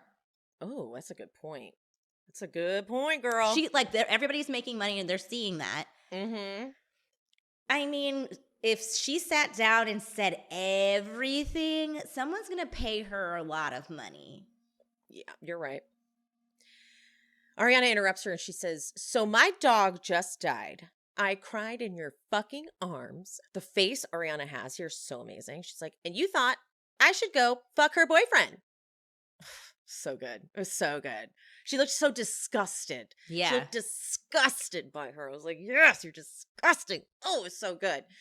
She goes, you're a fucking psychopath. You're terrifying to me as a person. And then she goes, you're a dementor. I know you like Harry Potter. That was so good. Then she goes, I hope Charlotte fucking haunts you. And Katie was like, okay, wait, I gotta laugh. That was really good. God, like Have you ever seen anyone like, okay, we've been watching Bravo for how many years now? And I don't think I've seen back-to-back reads as clear, concise. Like, I know Atlanta is like the hub of reads, but damn if Ariana didn't just get in that ass. Oh, it was so good. It's so good. Andy says to Raquel, why couldn't you stop? Why keep going? Raquel says, it was almost impossible to turn away from. And Andy goes, because you're in love. Long pause. Yeah. She says, yeah. And Ariana goes, you're ugly. You're hideous. You are rotten. Rotten like a fucking moldy piece of fruit on the inside. Ugh. I was like, it's just the descriptions too, because every time she says something, I'm like, I can see it. Like I pictured a strawberry specifically. Okay. And I was like, I saw the mold inside. I imagined someone biting into it and seeing it. And it not being good. It's not good. No. Andy says, and he went for it. He goes, you're still in love? Like, I'm gonna make you fucker say this. Long pause, and she just nods. And then Andy goes, Tom, you are in love? Ariana has to laugh. She has to laugh. It's so pathetic and delusional. And he finally says, I'm sorry. Yes. Ariana goes, Grody. I'm sorry, that's the most pathetic thing I've ever heard. This is a joke. I don't even believe him. I feel like if he didn't say yes, he was fucked. He was fucked because then Raquel, he has to keep giving her something, right? Mm-hmm. Like he's already coached her. Yeah. If he did not say yes, like he can't say yes and be too cocky because he's going to get attacked, but he has to still say yes and make her feel validated. So she keeps lying. Yeah. Because then if he said no, which I believe, I don't think he's in love with her. I think he lusts for her for sure, but like love, no, I don't think he's capable of love. No. She would have started singing like a canary. Yep. He that's what he was debating so much in his head. Yeah, he's like I have to say this right. If I say no, she's gonna go off. But if I say yes, it looks bad. So also I think if he says yes, then he's committed to her. Yes, I don't think at the end of the day, he liked this sneaking around thing. He would have done this forever. Yeah, the thing is, I think he wants to continue to fuck Raquel like he has been. Yeah. But Tom is in his rock star era. Sickeningly true, but it's disgusting. Yes, he is. And he's getting the most pussies he's gotten openly in a long time. Yeah. He's not trying to be locked down for 10 years right away. I think that he probably is like, I don't think he's going to be in a relationship again. I think he's going to keep fucking around and letting these girls think they're going to get on Vanderpump Rules and fucking them. Yeah. I got no chemistry from them with nothing. However, unfortunately, when Ariana and Tom were rumored to be more than friends, I could feel the chemistry. Oh, I could feel it. I was remember when they went shopping at that used clothes store or whatever? Yep. I was like, uh-oh. I see why Kristen's a little worried. This shit is they had steamy. Chemistry. Him and Raquel have no chemistry. No. None. I feel nothing. It just was forbidden. Yeah. And that is why Tom was in love with it. And I'm telling you, Tom would have kept this going. I don't think he would have come clean at the reunion. I think he would have found an excuse to get out of it with Raquel and been like, we just got to sit there and take it. And we would have let her lie and defend them and all that shit. I think he would have chickened out once again. Especially because Ariana was coming around to doing the things that he wanted from her. Yes. So it's like, how am I going to break up with her now? I mean, now she's being the girlfriend that I want, but then I still have this sneaky link. Yeah. And he loved it. Forbidden sex is fun. For sure. Yeah. Once you take the forbiddenness out of it and it's like, oh, hey, let's just be in a relationship. It's like, oh, that's not as sexy. Even the last episode when he's at the apartment and she's trying to be this, now that it's out in the open, she's been trying to be that affectionate, girlfriend. I saw it in and he's uncomfortable. And then she did it when they had that mini break and she's like, oh, you have stuff, when she was leaving and you have stuff on your face. He's not he's like, oh no. He's like, I feel like okay, he saw his another 10. He doesn't have another 10 years. He doesn't. He does not. That will absolutely not work out. So Lala, though, I like Lala coming in and reminding Ariana, like, you should be thanking them, because one day you're going to look back at this and be so grateful that not only did you get out of whatever torture chamber that was, and she goes, because I can't even imagine being with you, Sandoval, put a bullet in my brain. Sandoval, once again, cannot make a comeback. He's like, that's why you have so many friends. Yeah, okay. Okay, are you trying to say that because they roll with such a big group of friends, and I think that's like a flex that they have. I think that they think that makes them like super cool. It's Where like it just are makes all you a your certain type of friends person now, Tom? Exactly. The whole group of friends dumped your ass. Because they're surface friends. You don't need to have a lot of friends. Yeah, like it's you a need to different have thing. quality friends. Exactly. And it's just, some people are just different. Like I personally, I'm such an introvert that I need so much alone time. I can't maintain a huge group of friends that like all want to hang out all the time, because I'd be ditching them constantly. Yeah. Sandoval, you needing a whole group of friends around you, it just says more about you. And the fact that you think it's an insult to say to Lala, that's why you have so many friends, it says everything. Well, that's why he was like freaking out at Ariana's version of like quality time, because he wouldn't be surrounded by people. He's like, well, just me and you and no one to see how awesome I am. Oh, that sounds horrible. Totally. He's like, or we could do mushrooms together. And I like Ariana later, I think it was in her maybe Call Her Daddy interview that she did. I can't remember where I saw it, but she's like, I did all that. We went hang gliding. I did shrooms with him and watched it. Like, we did all that. You can't do that every day. That the thing is, it's like, yeah, that was the annoying thing, is like, I've seen Ariana. She's not like she's not lame. She would absolutely take mushrooms. She would absolutely she's adventurous. Yes, she is. But what she's trying to talk about is the day-to-day. Yes. And you cannot do those extreme things every day. She's like, I just want to, cook dinner together. He's like, oh.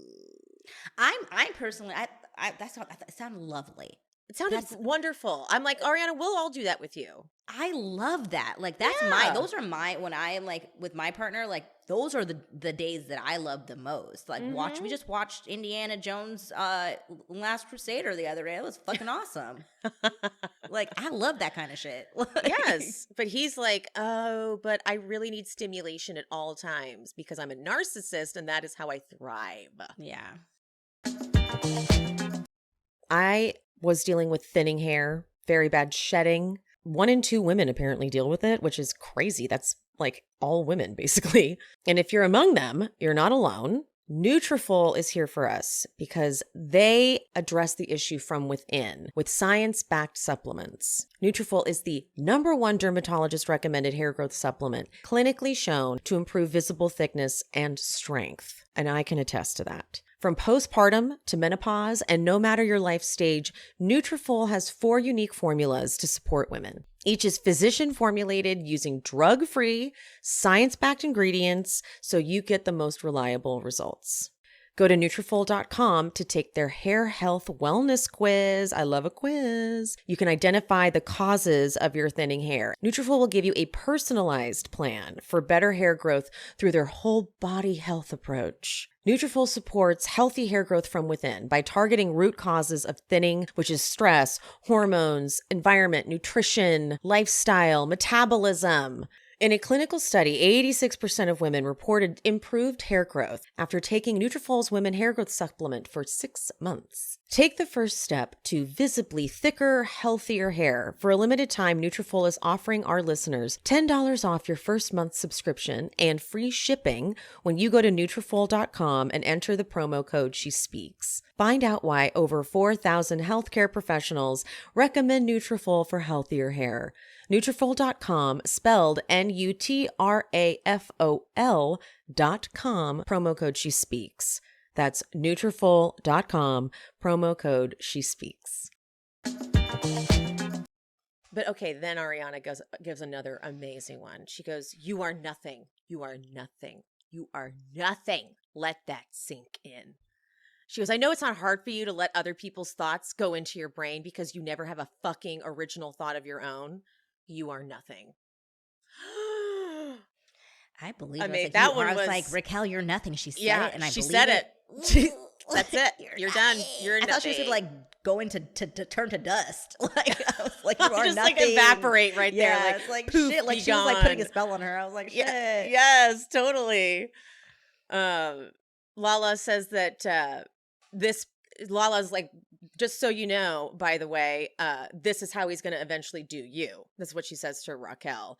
And Andy's like, oh, you mean he's going to cheat on her? And they all start to be like, yeah, that's right, blah, blah, blah. And then Raquel has the nerve to walk off stage. Yeah, It's because like, you sit your ass down. yeah, like, you didn't think about that.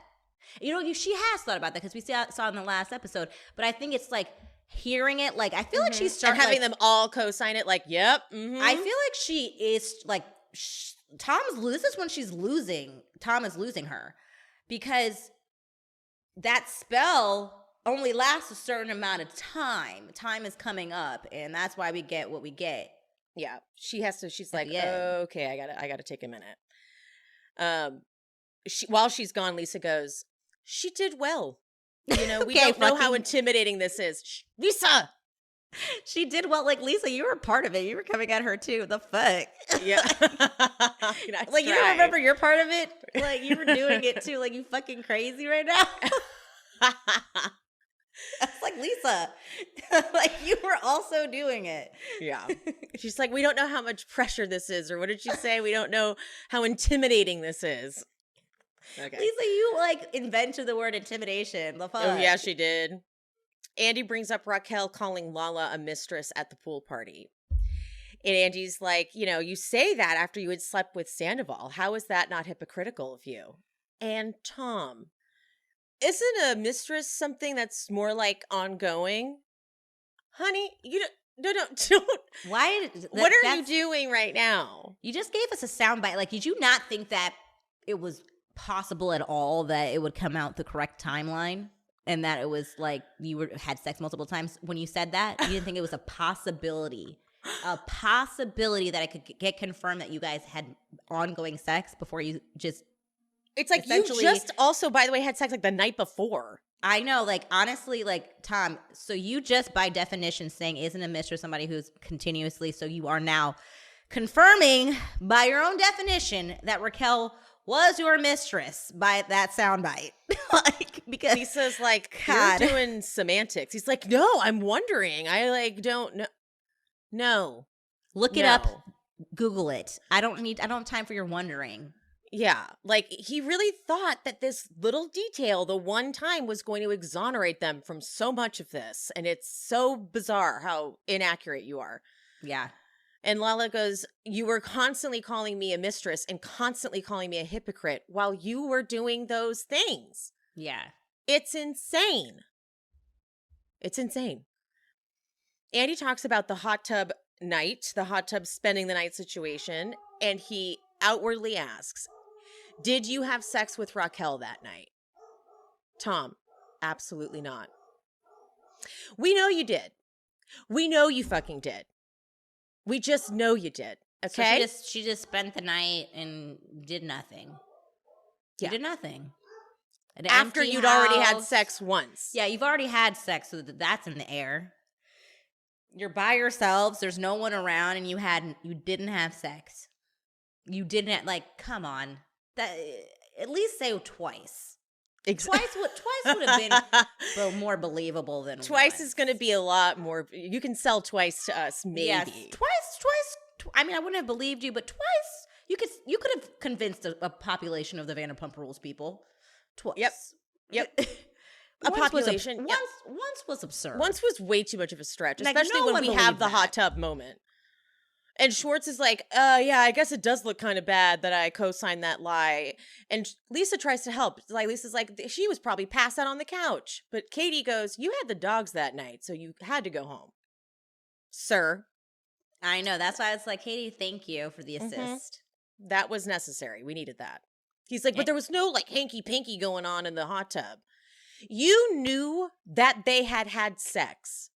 There's no such thing as a one-night stand when you're going to stay friends with them the whole time. You're going to be with them constantly. Alone in a house? It was so yeah, even if you wanted to continue with this one-time thing and say nothing happened, because you had sex, to have her over and spend the night alone is incredibly inappropriate. You honestly, if it was just this one time, you should have distanced yourself. We've saw with our own eyes the amount of, like, you were with her all the time. So stop. Don't. You can't do this. You can't. Like, you're telling me that all the times you're hanging out after you guys had sex, if you really want us to believe this, which is why it's how ridiculous it is, that you never talked about how you guys fucked, that you never mentioned that to each other again, that you just pretended it didn't happen and had platonic conversations. That's a good point that you're making, Emily. I wish Andy had asked that. That's actually, I want an answer to that. Yeah, how was he going to answer that? How was he going to say? That's a good question. Yeah. You should have been there. You bro. Should be moderating. Ariana says that she was in love with Tom, and when that, because he's like, how did this not look like a red flag? She's like, I was in love with Tom, and when the person you're in love with tells you something, you believe them. And people judging her for not knowing this sooner that's really shitty. Yeah, I was a bit annoyed with Andy when he asked that question, because again, I understand there are people that need this to be answered that keep bringing this up on the internet, but I feel like he already asked that earlier, and I'm like, yeah, good point. I'm done with this. If you're in a relationship with someone and you ask them something and they give you the answer, if you feel like you're in a healthy relationship, you accept the answer. Unhealthy habits is like what Kristen would be doing in him, and like, I'm not accepting that, even though she was right because he was lying. But like, Ariana's like, I choose to trust my partner because he shouldn't be lying to me. And I also think that that's fine. That's fine. Like, otherwise you're going to be going crazy in your relationship. And then you're going to be called Crazy Kristen. Crazy Kristen. Which now we know that Tom thinks that Ariana didn't care enough because she didn't do all that. But then he was complaining about Kristen, and then exactly. And then for years she's had this stigma. Yep. That Lisa helped co-sign. Yep. Justice for Kristen in that regard, yeah. In that regard, not for the other shit, but yeah, exactly. Andy asked Tom if they ever hooked up in their home. He says no. And it's like, we've already heard that you did. I don't know where we heard it from, but we already heard that they had sex in the house when Ariana was sleeping. I don't know who said that. I think it was one of the leaks from Reddit. That's where we first heard about the lightning bolt significance. Like, whatever that was released on Reddit. We already saw that. We already knew that they had sex. And she said there was a time where I got up. This was at the Call Her Daddy interview. She says, I woke up one time at like 3 a.m. and he was going into Raquel's room. And I was like, what are you doing? He's like, I'm just getting her water. I was confused with why we didn't press that either. I mean, I understand that maybe they did and they cut it out because they really wanted this, like, to make her spilling her guts at the end to be more impactful, but no. But I was like, I know they have all this information because of the reunion. Like, we all knew all this shit by that time. Yeah. Like, we all knew all that shit. Like, it was all already on the internet. So it's like, why are we not pressing this? Yeah. Andy asks if all the support Ariana got was authentic or just for likes. And I didn't expect Tom to say this. I just need to stop saying that, though. I should have expected Tom to say this. He says, it's heartbreaking to have friends that are just as close to me go immediately to social media and make memes. And Ariana goes, what did you think was going to happen? Did you think people were going to want to be your friend? And he goes, no, I would have appreciated a text message. Tom. Like, he doesn't understand the gravity. He really thought villainizing Ariana was going to get him off on this, and like, it would confuse their friends and all this, and he just didn't have time to execute his plan. So he's like, fucked. Then and maybe Schwartz. It would have. You know what the thing is? I think it would have worked. Is the sad part, because again, I think they have a bunch of surface ass friends, and they would have been like, well, sorry guys, we're not choosing sides. Yeah. Schwartz then goes, Andy, can we talk about the juxtaposition? the entire nation was rallying behind you. Like, what does that feel like? James goes, cool, Schwartz. Yeah, it was so funny because the silence for that dumbass thing. I know what he was trying to do here. Like, here's the silver lining, Ariana. Like, I didn't read it like that. I read it like, what does it feel like? We had to deal with Tom getting all this shit. What did it feel like for you getting all this support? You know, and you know what? I feel like that's a part of it too, but like I almost feel like he was like, but look at the bright side too. Like, how does it feel to see that everyone supports you? Like, I know you're going through a tough time. Like, that's what it felt like to me. And we're all like, and he didn't anticipate giving her an opportunity to then be so sad and cry and make us root for her more. I feel like she starts to cry and says, it was honestly what kept me going. And they cut over to him and he's like, oh, I didn't mean to like set that up. I know. He was like, oh, I thought this was going to be one of my, like, I was trying to lighten it. Yeah. And sorry, buddy. Like, he's like, oh God, I don't even want to look at Sandoval right now. He's completely like, fucked you right now. This is a really good monologue. This is a really good monologue. She's not cried once this whole time like this, and she's just crying. She's like, I had to have someone stay with me every night because I felt like I needed to be babysat. I couldn't eat. I don't have to be the person in a perfect person in a relationship to know that at no level deserve this at all.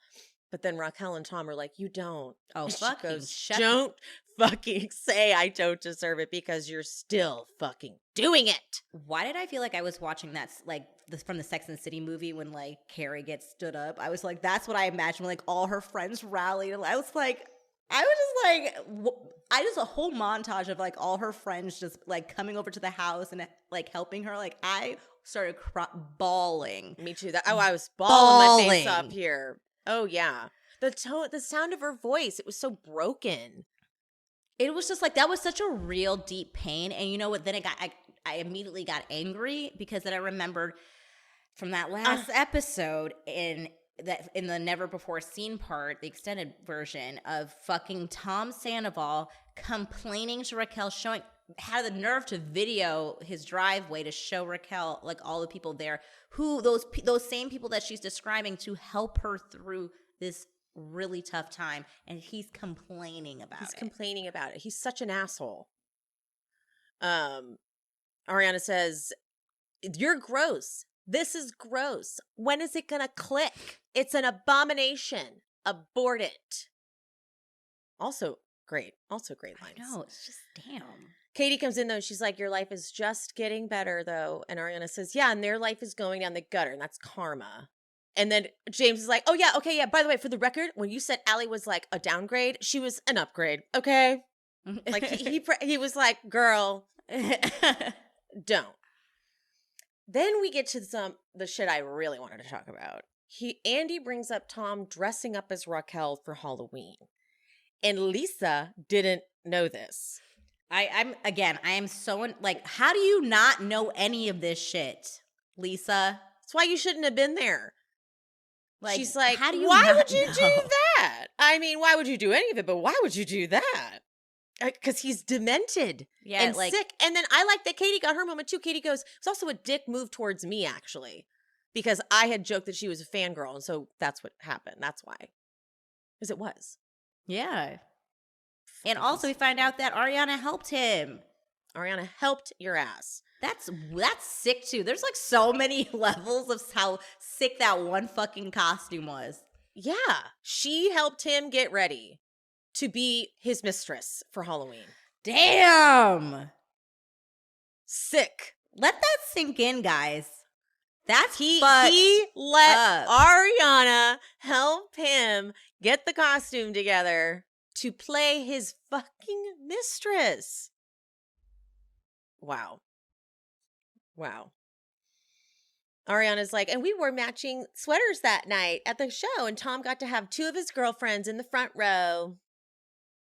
Sick.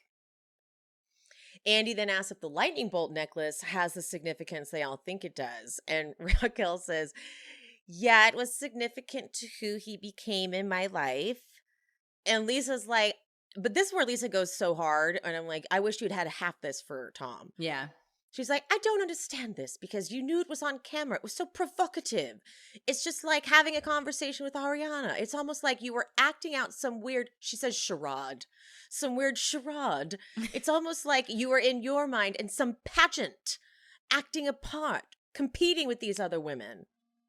I mean, it was good. It was a good little moment, but I was still like, I need you to turn this on to Tom. Yeah, like, the thing is, I'm not mad about it, but I'm mad about it because you didn't have the same energy to Tom, and he deserved it. Like, I really didn't see, like, okay, fine, because people are going to be like, yeah, she did once or twice, like, but not, like, it was so minute. Yeah, this is, like, she just ripped this chick apart. Like, she should have went off, like, she didn't even go off on him really enough for me about finding out that he dressed as his mistress.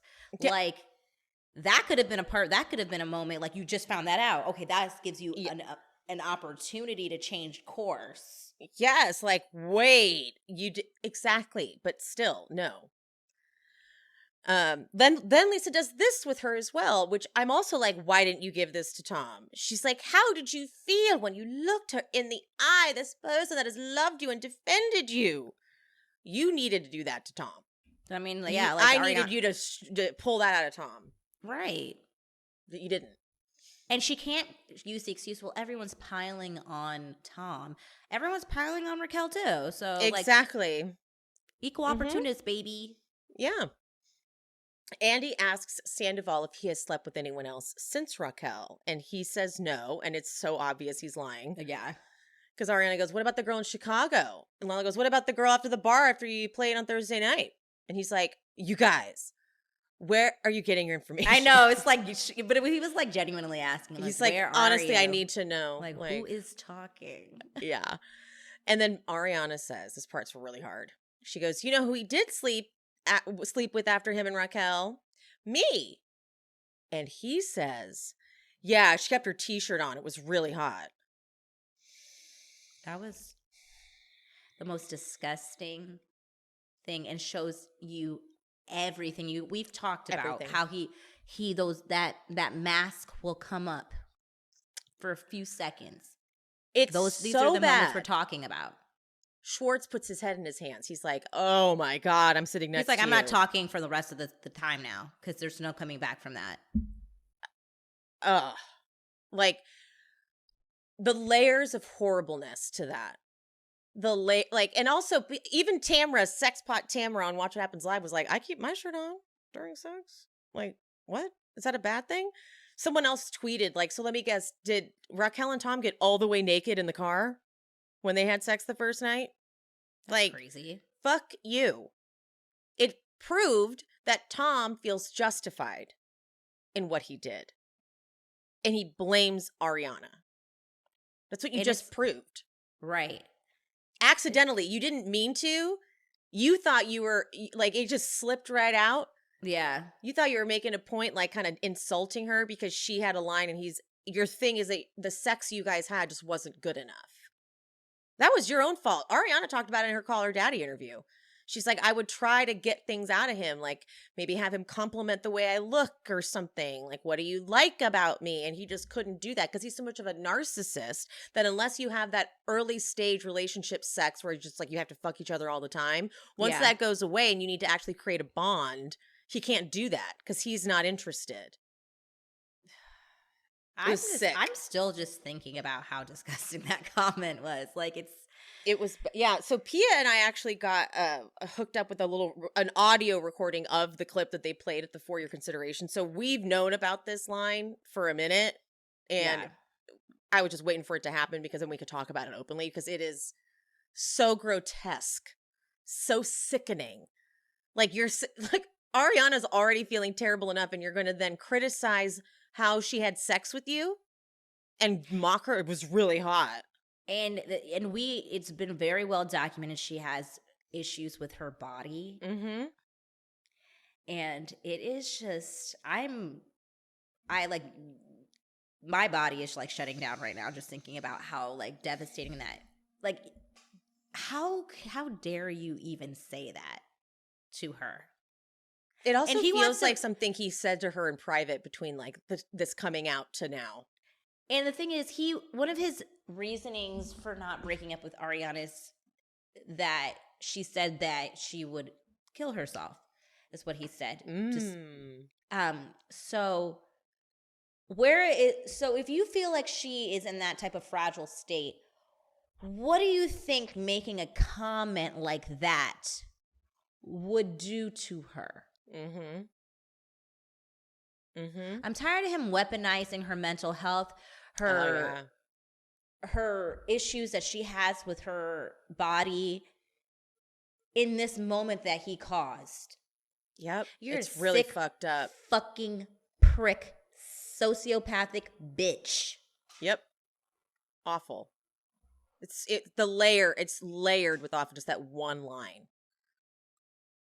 Schwartz even shuts down. Schwartz is like, I cannot believe. And he and said Sandoval, he said some awful shit to women. Yes. And he can't even believe it. Sandoval's like rubbing Schwartz's back like, sorry, dude. I'm like, and he is always so quick to apologize to fucking Schwartz. He did it for his first apology when this happened was to Schwartz. He's always apologizing to Schwartz because he always needs to feed his fucking little followers. Yep. He's like, he's like, I can't lose Schwartz. Can't lose Schwartz over here on this side. It is so weird. It's terrible. Andy asks now about the Raquel-Rachel situation. She's like, well, in whatever kindergarten or whatever, there was another Rachel. And Ariana goes, she wanted to feel special. And Raquel has an attitude here. She goes, I did. I'm like, but then Ariana goes, but you're not. It was so good. I know. Raquel then says, my family calls me Rachel. My friends call me Raquel. And Ariana goes, well, you don't have any more of those. So Rachel it is. And then again, Raquel has some attitude. She's like, it doesn't add up that way, but okay. Anytime someone calls you out of your preferred name, it's disrespectful. Lala would know. She really thought she was going to do something with this because she probably saw some stuff She online. saw some comments. And you know what? This is something else I would like to feel validated on as well, because we got some heat for like calling her Rachel and not calling Lala Lauren. You could call Lala Lauren and she'd be like, hi, that's my name. She's admitted it's a nickname. Yeah. She knows her name is Lauren. Yeah. Like, my nickname is Pia. My full name is Piaget. I'm not hiding that. Yes. So Lala's like, yeah, no, I wouldn't know, you moron, because Lala's a nickname. And she's like, but your name is not Lala. It's like, you're not going to grasp this. She's like, I didn't legally change my name to Raquel. It's like, no, but you changed the entire name. The entire thing. Yeah. And the thing is, it's just weird because, like, no one knew. No one knew. Like, even Sheena. This was like very hidden. And the thing is, I'm also like okay with people changing their, like, I don't care. There are people don't like their names, but it's just like, we don't know you. Like, that's the reason why that started happening is because it was like, who is this person? Her name isn't even Raquel. And I think that's where people understand. It's like, we just felt so deceived by her that when this was like another thing, like, who the fuck is this lady? Yeah, this lady. Like, who are you? Yeah. I do remember when we found out Jax's real name, but like, I kind of figured that wasn't his name. Yeah, Jax with an X. Yeah. Andy's like, did your parents know? And Tom's like, yeah, my mom was extremely surprised. I was like, oh, I wanted to hear that she was upset. But he really glosses over it. He doesn't fully, I don't think that he didn't want to get into the full detail. He's like, she was surprised. She's like, this isn't good. Yeah. But, and then they ask, did you guys spend Christmas in St. Louis together? And of course he says no, even though there's photographic evidence. Like, why would you, also, that's my whole thing. And the brazenness of the taking of the photos. Yeah. Like, why are you leaving paper trails? Why are you taking pictures? She's not supposed to be there. Yes. Don't take a photo in front of a clear, was this for later? Like, when you guys were like looking through your scrapbook of how you fell in love? Yeah, like when it if he were to break up with her, and it's like, just in case I do break up with her, I would like to have our memories now. Like, these are for later. These are for I can't enjoy them yet, but we will. Yeah, it's weird. I just want to talk about the Tom mom thing. I am disappointed about I don't know, I've gotten cheated on in a really bad way, very dramatically. And his mom reached out to me immediately.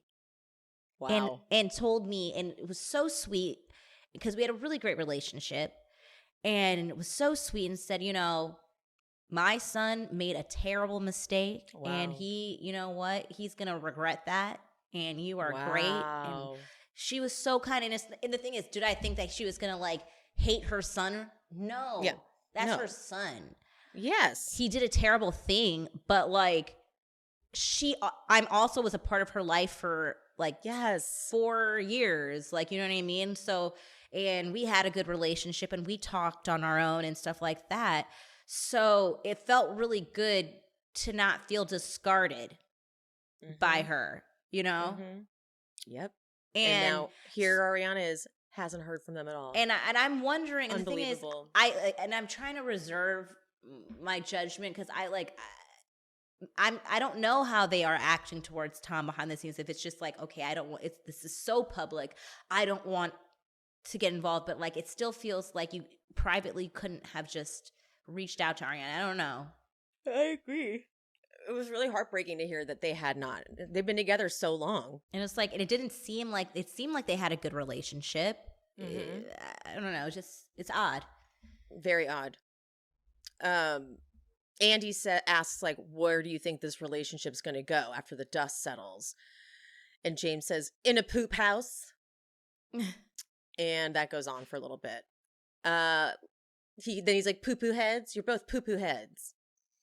It was funny. I need them to, someone wrote this into Watch What Crappens.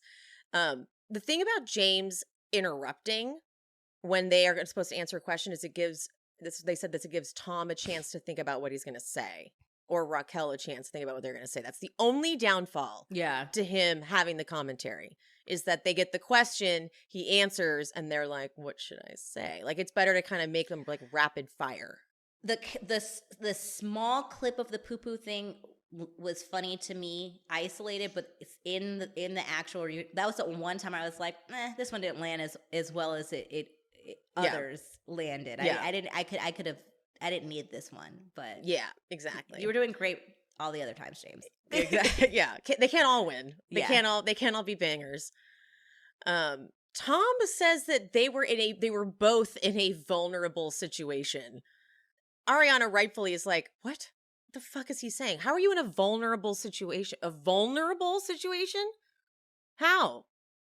And he says it was hard to know if the feelings were real or not, but I think it's best we take some time to reflect. That is what he says. Lisa then says, well, that must be difficult for Raquel to hear. And Raquel actually interrupts and goes, no, he's talking about the beginning. And I'm like, I actually don't know if he was. I don't think so. I think he asked, where is this going to go now after the dust settles?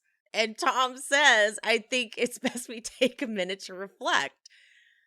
And Lisa is right to be like, well, that's fucked up. You're sitting here with Raquel here. And she's like, no, about the beginning. Girl, you missed it. Yeah. You missed it. He literally just said, we're going to take a beat.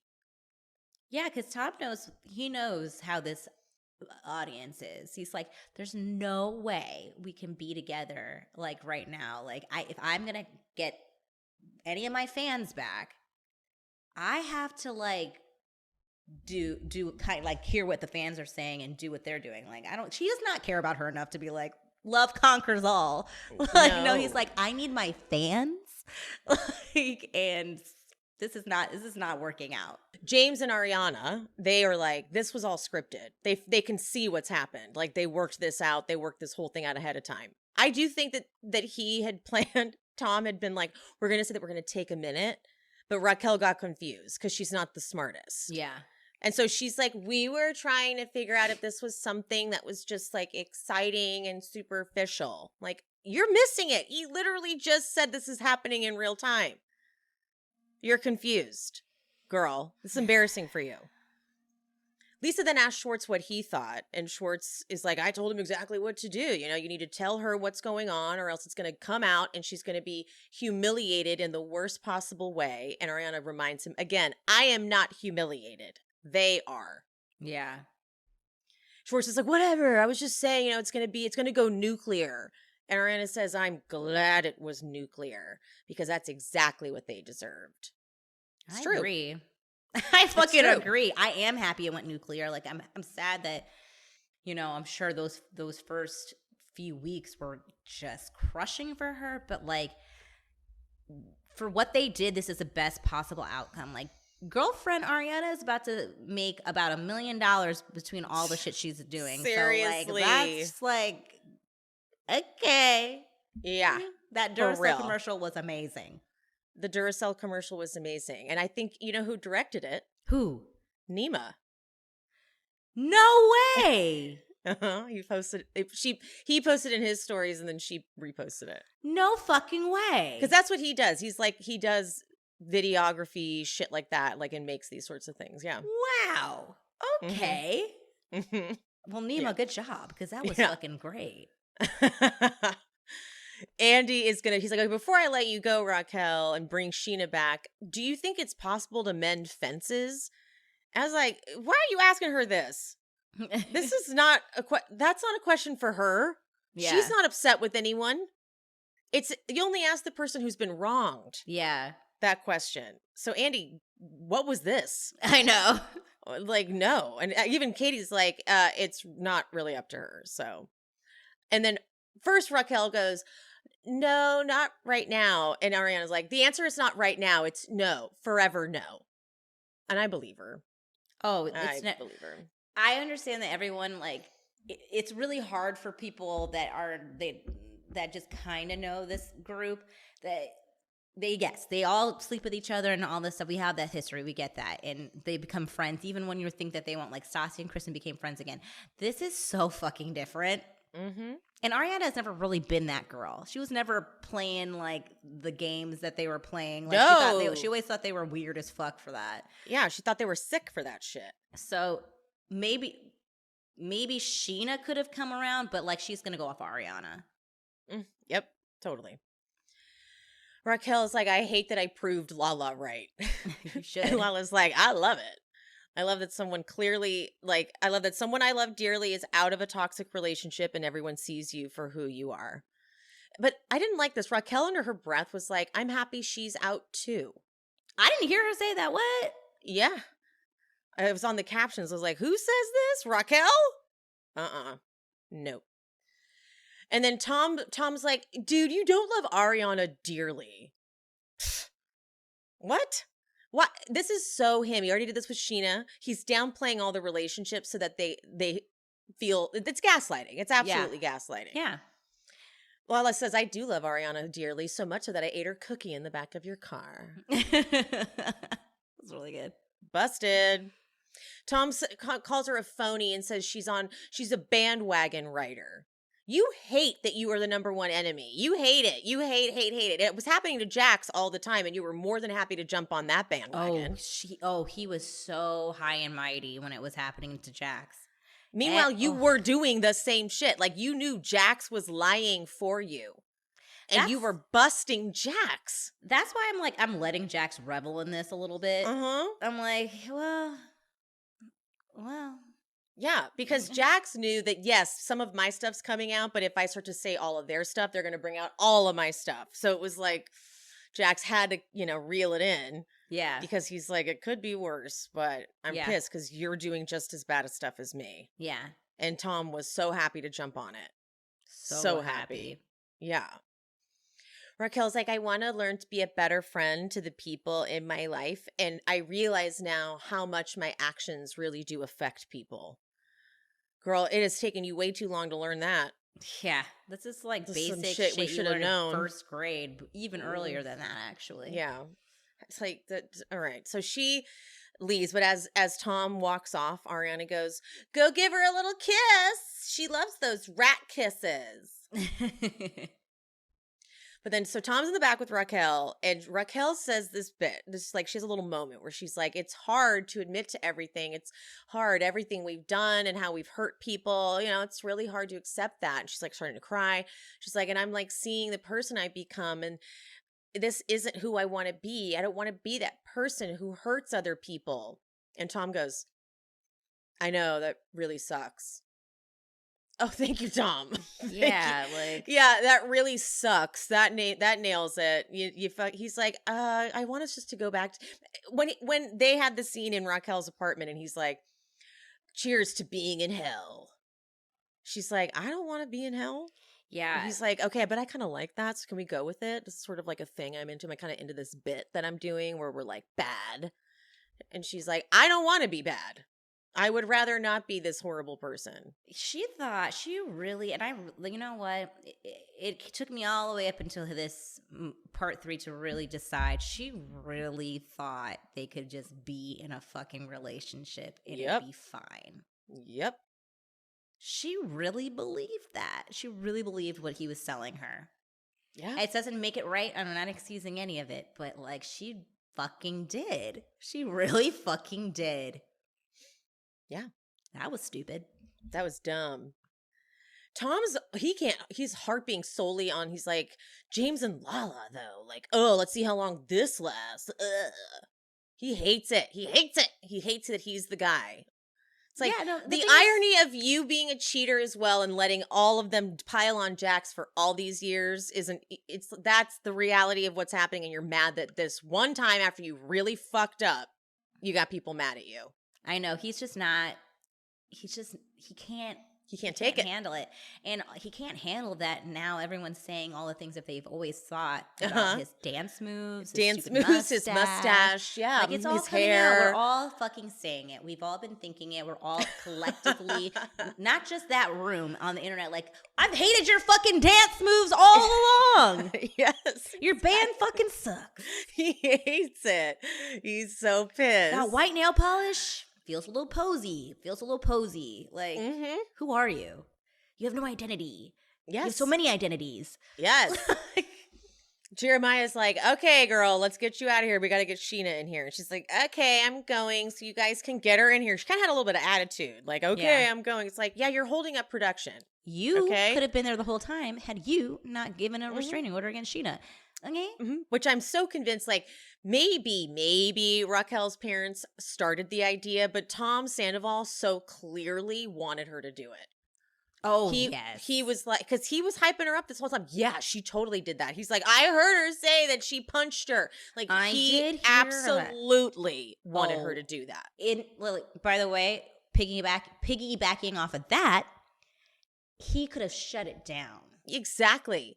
If that was the case, like, have shut it down. He could have shut it down easily. She would have been like, absolutely. Her mom can't make her put a restraining order. She's an adult. Like, if Tom had said, I don't think that's a good idea, she'd be like, okay, Tom does not think it's a good idea. 100%. But nope. He was like, you should. These people have no right to do that. And he made sure to say that Sheena punched her on camera multiple times to lay the groundwork for it. Checks on her eye. Yeah. Lala's, before they start back up, Lala asks Ariana, like, just hypothetically, how would you have felt if Sandoval came to you and was like, I'm having feelings for Raquel? Ariana said there would have been two options. Either we break up or you never see her again. But then she's like, no, actually, that's just a line you don't cross. There was no good way to do this. Yeah, I just think that it's for me, I'm sorry, the friend thing is what really drives me nuts. It's the friend of it all. Like, that's always like, whenever I would like watch soap operas or any of that shit or anything on television, and another character would like betray their best friend and be with their boyfriend, I would just be so fucking mad. Like, that's like the biggest betrayal to me. It's good. Like, why are you like, sign. I don't get it. Like, anybody else in the world. Like, I just don't understand why it has to be a fucking friend. Yeah, because I've been around so many friends and their boyfriends, and my brain shuts off to finding that person as attractive or as an option. Yeah, because my brain literally, like, I can't even, like, it's like, I don't even look at you as a sexual person anymore. You're my friend's boyfriend. Absolutely. And if you are looking at them like that, you probably aren't really friends. Yeah. It's a good point. That's the thing, is if you can go there, then you don't respect that friend. Like, Period. and that's why I almost feel like it feels like she hasn't really been apologetic. She's saying, yes, I know she said, I'm sorry to Ariana, but it has never felt sincere. Like, even the text that we've seen that Ariana shared with us, she was so able to detach from Ariana so easily that I'm like, again, because they have this big friend group and they do drugs and party and drink together. Yes, when you're on all these substances, you do feel this euphoric connection to people, but it's not real. And that is why when things get rough like this, you really can see who your real friends are. And some of these people who are latching onto Ariana and on her side are still not her real friends, but it is the cool thing to decide to be on right now. So she needs to be careful with those people too. Totally. But then they're waiting around and Lisa is in the dressing room with Tom. And I'm glad we see this scene the third part had way more extended scenes than any other part. And she's coaching him. She's like, we've seen you dejected, we've seen you angry, but we haven't seen you very sorry about it. And so just as some advice, maybe say that. And that's exactly what he does later. Yeah.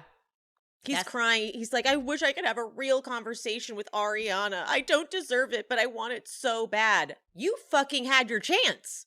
Yeah. You had your chance and you wasted it blaming her and trying to tell her about your amazing connection with Raquel rather than just apologizing.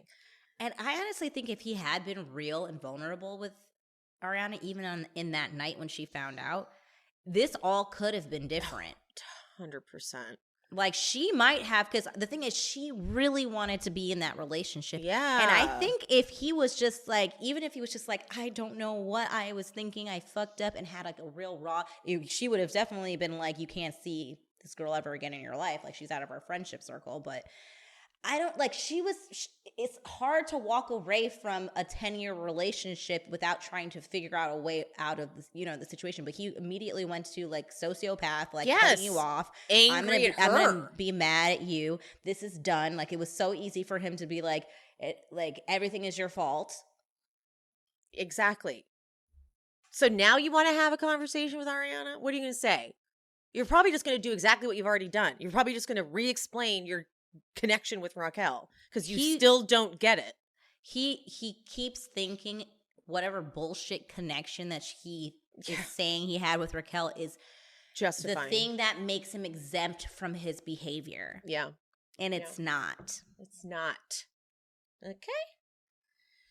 So Sheena gets back to set and before, I'm sorry, I forgot to say, Tom says, I'm not a serial killer, dude. Oh, that was so him picking up the soundbite from Lisa being like, he's not dangerous is not the correct word. He's really like, they're making it seem like I'm murdering people. Like, no, you're not murdering people, but you are definitely emotionally abusive and violent in that way. Mm-hmm. Yeah. Sheena gets back to her seat though, and Ariana asks if she was watching it, and she says, oh yeah. Schwartz actually seemed kind of surprised. He was like, really? You were? Yeah, I feel like everyone was like not like privy to know, which is actually probably good that they could see things in the trailer. Mm-hmm, true. And Ariana says, thoughts? And Sheena says, I thought you were a fucking queen. Yes, she was. She absolutely was. But then camera's back up and Andy like welcomes Sheena back and asks what her thoughts were. And Sheena just says, sociopath. Because she had no tears. Like, I cried twice in the trailer, like watching. And Lala goes, she cried because she aged out of pageants. Which she did. She fucking sobbed her face off over that. Yeah. They do the final thoughts. I loved Katie being like, because Andy's like, do you want kids? She's like, I don't really have a huge desire. So I'm kind of cool as being like the fun aunt and traveling around and maybe have a new guy every month. Yes, girl. And Lisa, because she's jealous of anyone who doesn't want her life, goes, oh, that sounds like a lot of work. Katie goes, that sounds amazing. I know, like. So, and Andy's like, yes, get it. Like, he loves it. So Lisa, be quiet. Sorry, you're jealous. Not everybody wants to get married and have kids. Like, what are we in 1959? Like, come on. Come on. Tom does his final speech per Lisa's suggestion. Now we know that he truly was coached to say this because he probably wouldn't have. He says some blah, blah, blah, blah, blah. He cries and Ariana just stares at him. And then she goes and she says the opposite, like, I will not be cheering him on from afar. And yeah, bye. Yeah. Lisa, of course, does her like schmaltzy final speech. She loves her final speeches. And she's like, looking forward, it's too much to process, but maybe some of us can find some forgiveness and compassion. I didn't Ariana like makes that a at face all. like, are you kidding me? That was just Omit this for once. I know. That was her cheap way of being like, we have a show to do, and some of you will have to film with one another. Like, fuck off. So here's what really pisses me off about the way Bravo's going to handle this, because I've heard rumblings from behind the scenes stuff. Oof. They're going to force them to all film together. And I really thought they could have gotten away with a very cool, different approach. This is such an unprecedented situation. This isn't like your typical housewives are feuding type of thing. Yeah. This blew up the entire group and was a betrayal. I would be down to watch a season of them filming separately and seeing how it played out. I don't want them to force Ariana to be in a scene with Raquel and Tom. I think that's very insensitive. And I think that's almost an insult to us as the audience. It's too soon. And we know that, like, it's so inauthentic in the sense of we know that she would never, ever put herself in the same, like, atmosphere as them after this reunion if it was up to her. And Alex Baskin I saw a comment on my post that I did about how mad I was at the way he hyped this up. He was quoted saying it was the perfect way to end this. You know, a little buzz, get all these conspiracies going, you know, a twist on top of a twist. No. This is my problem, because sometimes the producers at Bravo, they make very like stock decisions, very corporate-y decisions. Yeah. And this is an example. They could go a really cool direction and do a whole different type of formula to a season. They don't always have to go on some mandatory cast trip. Yeah. They don't always have to have a party where someone's going to be there that you would never ever see in real life if you weren't filming. Yeah. They don't always need to do that, but I'm hearing that's kind of what they're gearing towards. Mm-hmm. So that makes me unhappy. Yeah. I was really displeased on Schwartz not getting, he had a really, like, besides the Sandoval stuff, like, yeah, dude, he was a big part of what was going down this season, and I feel like he didn't have to answer to a lot of stuff. I also really felt like we should have talked about the original finale episode. I wanted to talk about that. Like, I like the felt way like you came for Katie's mom. I wanted to talk to Schwartz about why he didn't stick up for his ex-mother-in-law. I wanted to talk about the fact that how disgusting Tom spoke to both Katie and her mother, and in the light of what happened. Like, I wanted all of that. And I was disappointed that I didn't get it. Same. Then, okay, we get Raquel's after interview. And part of this reveal, I think, is that she was willing to go against Tom. Like, I think that was maybe the bigger thing. Yeah. Because we kind of knew the rest of it. But it's that she's saying straight up, Tom absolutely has coached me and told me to lie. And I'm lying about specific timeline things. And she admits the second time was in Mexico on the first night. And just the story of him being wasted, so drunk he couldn't figure out how to get to the elevators. And she hears him and pokes her head out and she's like, come in here. Sorry, he's just drunk. And then they hook up again. Duh. Yeah. He couldn't even figure out where the elevators were. But that's the first night. And then she tries to deny that she went to St. Louis to meet his mom, because first she said it was in LA. And the producer's like, I can just see you're not telling the truth. Yeah. And she's like, yeah, it happened. Then she tells us that at one point she suggested a throuple. Quote, because I love Ariana as a person and I am in love with Sandoval. So it didn't feel like it was that far off of a suggestion, but it wasn't even an option. And then she goes, God, he's going to kill me. Yeah. Yeah. Yeah. I feel like. Yeah. Girl. No. So then producer asks about the night in the hot tub and was like, you know, you guys lied about it. So did you guys hook up? And she says no at first.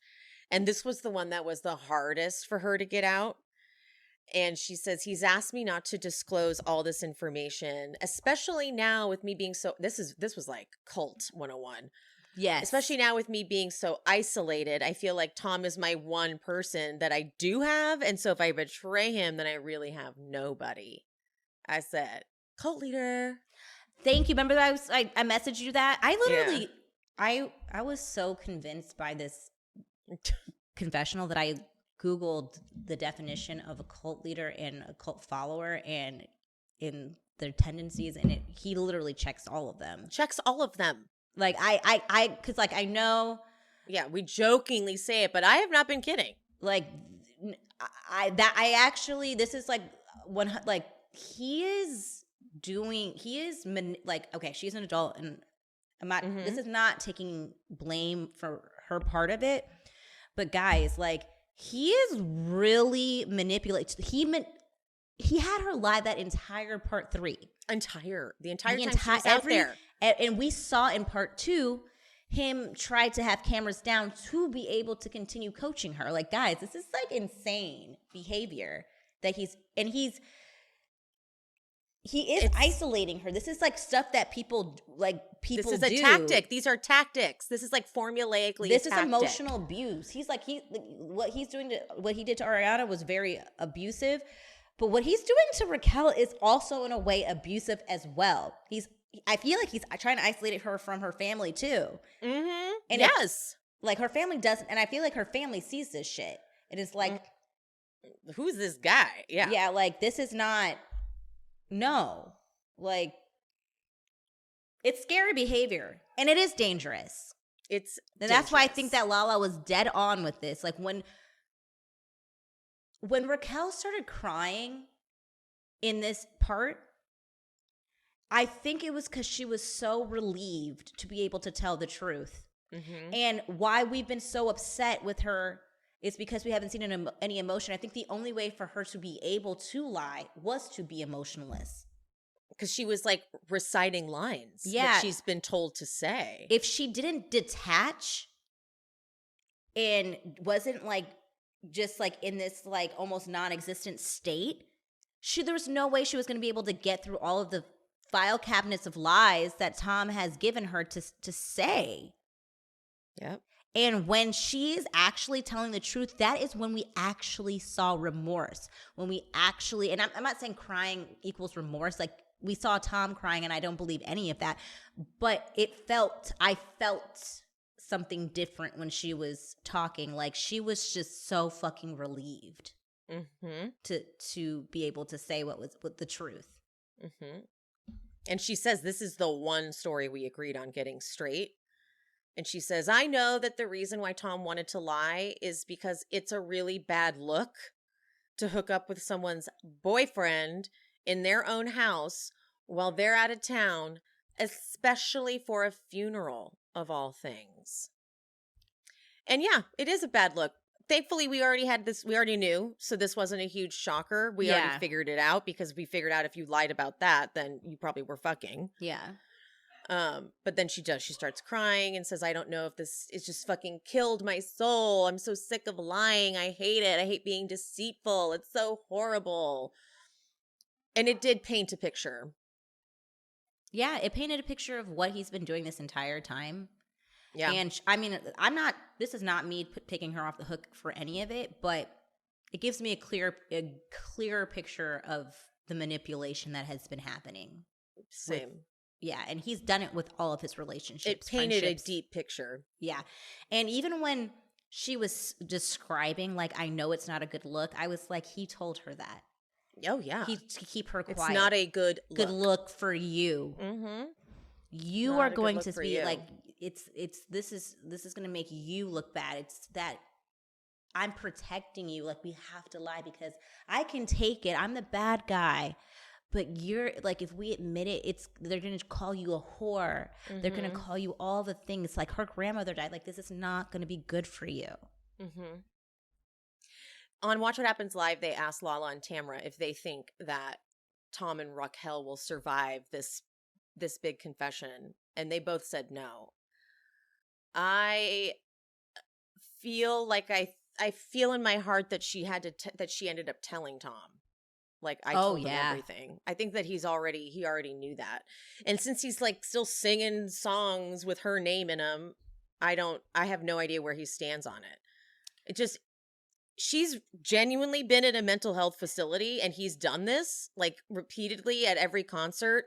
According to Jax, I didn't know this. According to Jax, he makes it a part of his song about his phone falling out of his pocket or whatever, and that's how Ariana saw it or something. Like, he's added it into his song, like he's just kind of mocking the whole thing. But I feel like he already knew she did this. I feel like she warned him. I definitely think that she warned him, because I don't think she's strong enough yet to not fall back into old habits.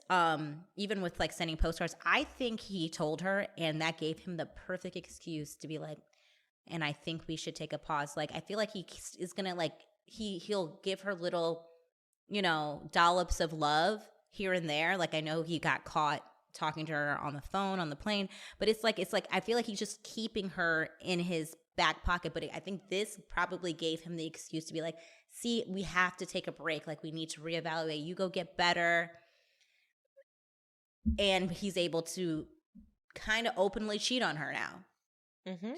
And he's manipulated her so much that he's like, well, we're not together. So he is allowed to do what he wants. But like, I'm the number one is probably what she thinks. Oh, very much. Very, very much.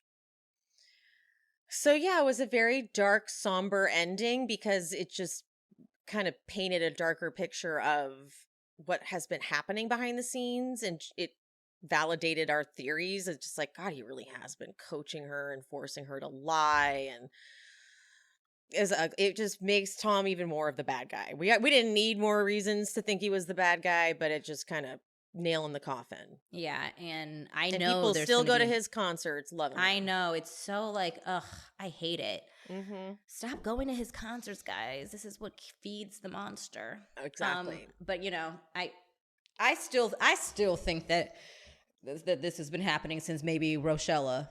Oh yeah, no, I still think that, because the inappropriateness, because this was not her like planning to tell us something. Like, these were pickup shots I read from the article that what's his name, Alex Baskin. Yeah, these were pickup shots, and then she like in the moment started saying stuff. So that means that she was actively even trying to lie within that. So like, there's she hasn't copped to everything. Mm-hmm. Well, that wraps up. Although we do have a Secrets Revealed episode next week. Really? Mm-hmm. Oh shit! There's a Secrets Revealed episode, so maybe we should do that. Okay. Shit. So we're not done yet, Vanderpump. I thought we were done. Is Secrets revealed from the whole season or from? Yeah, you know how they do those like special episodes where they show like, these are the things you've never seen, you didn't see in the real season. They're doing another one of those. Okay. So at least that's what was announced. Okay. So we're not going to say goodbye just yet to Vanderpump.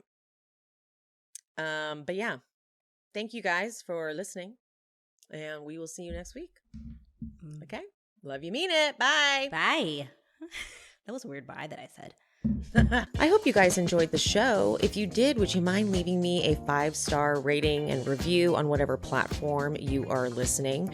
If you're watching on YouTube, don't forget there's the super thanks option down at the bottom, the little button with the $ and the heart. And also I'm on buymeacoffee.com/SheSpeaksBravo if you want to buy me a little coffee or 2 or 5. And my Patreon, that is where I'm covering all of the classic Bravo jams. If you want to follow me over there and subscribe, link is in the description.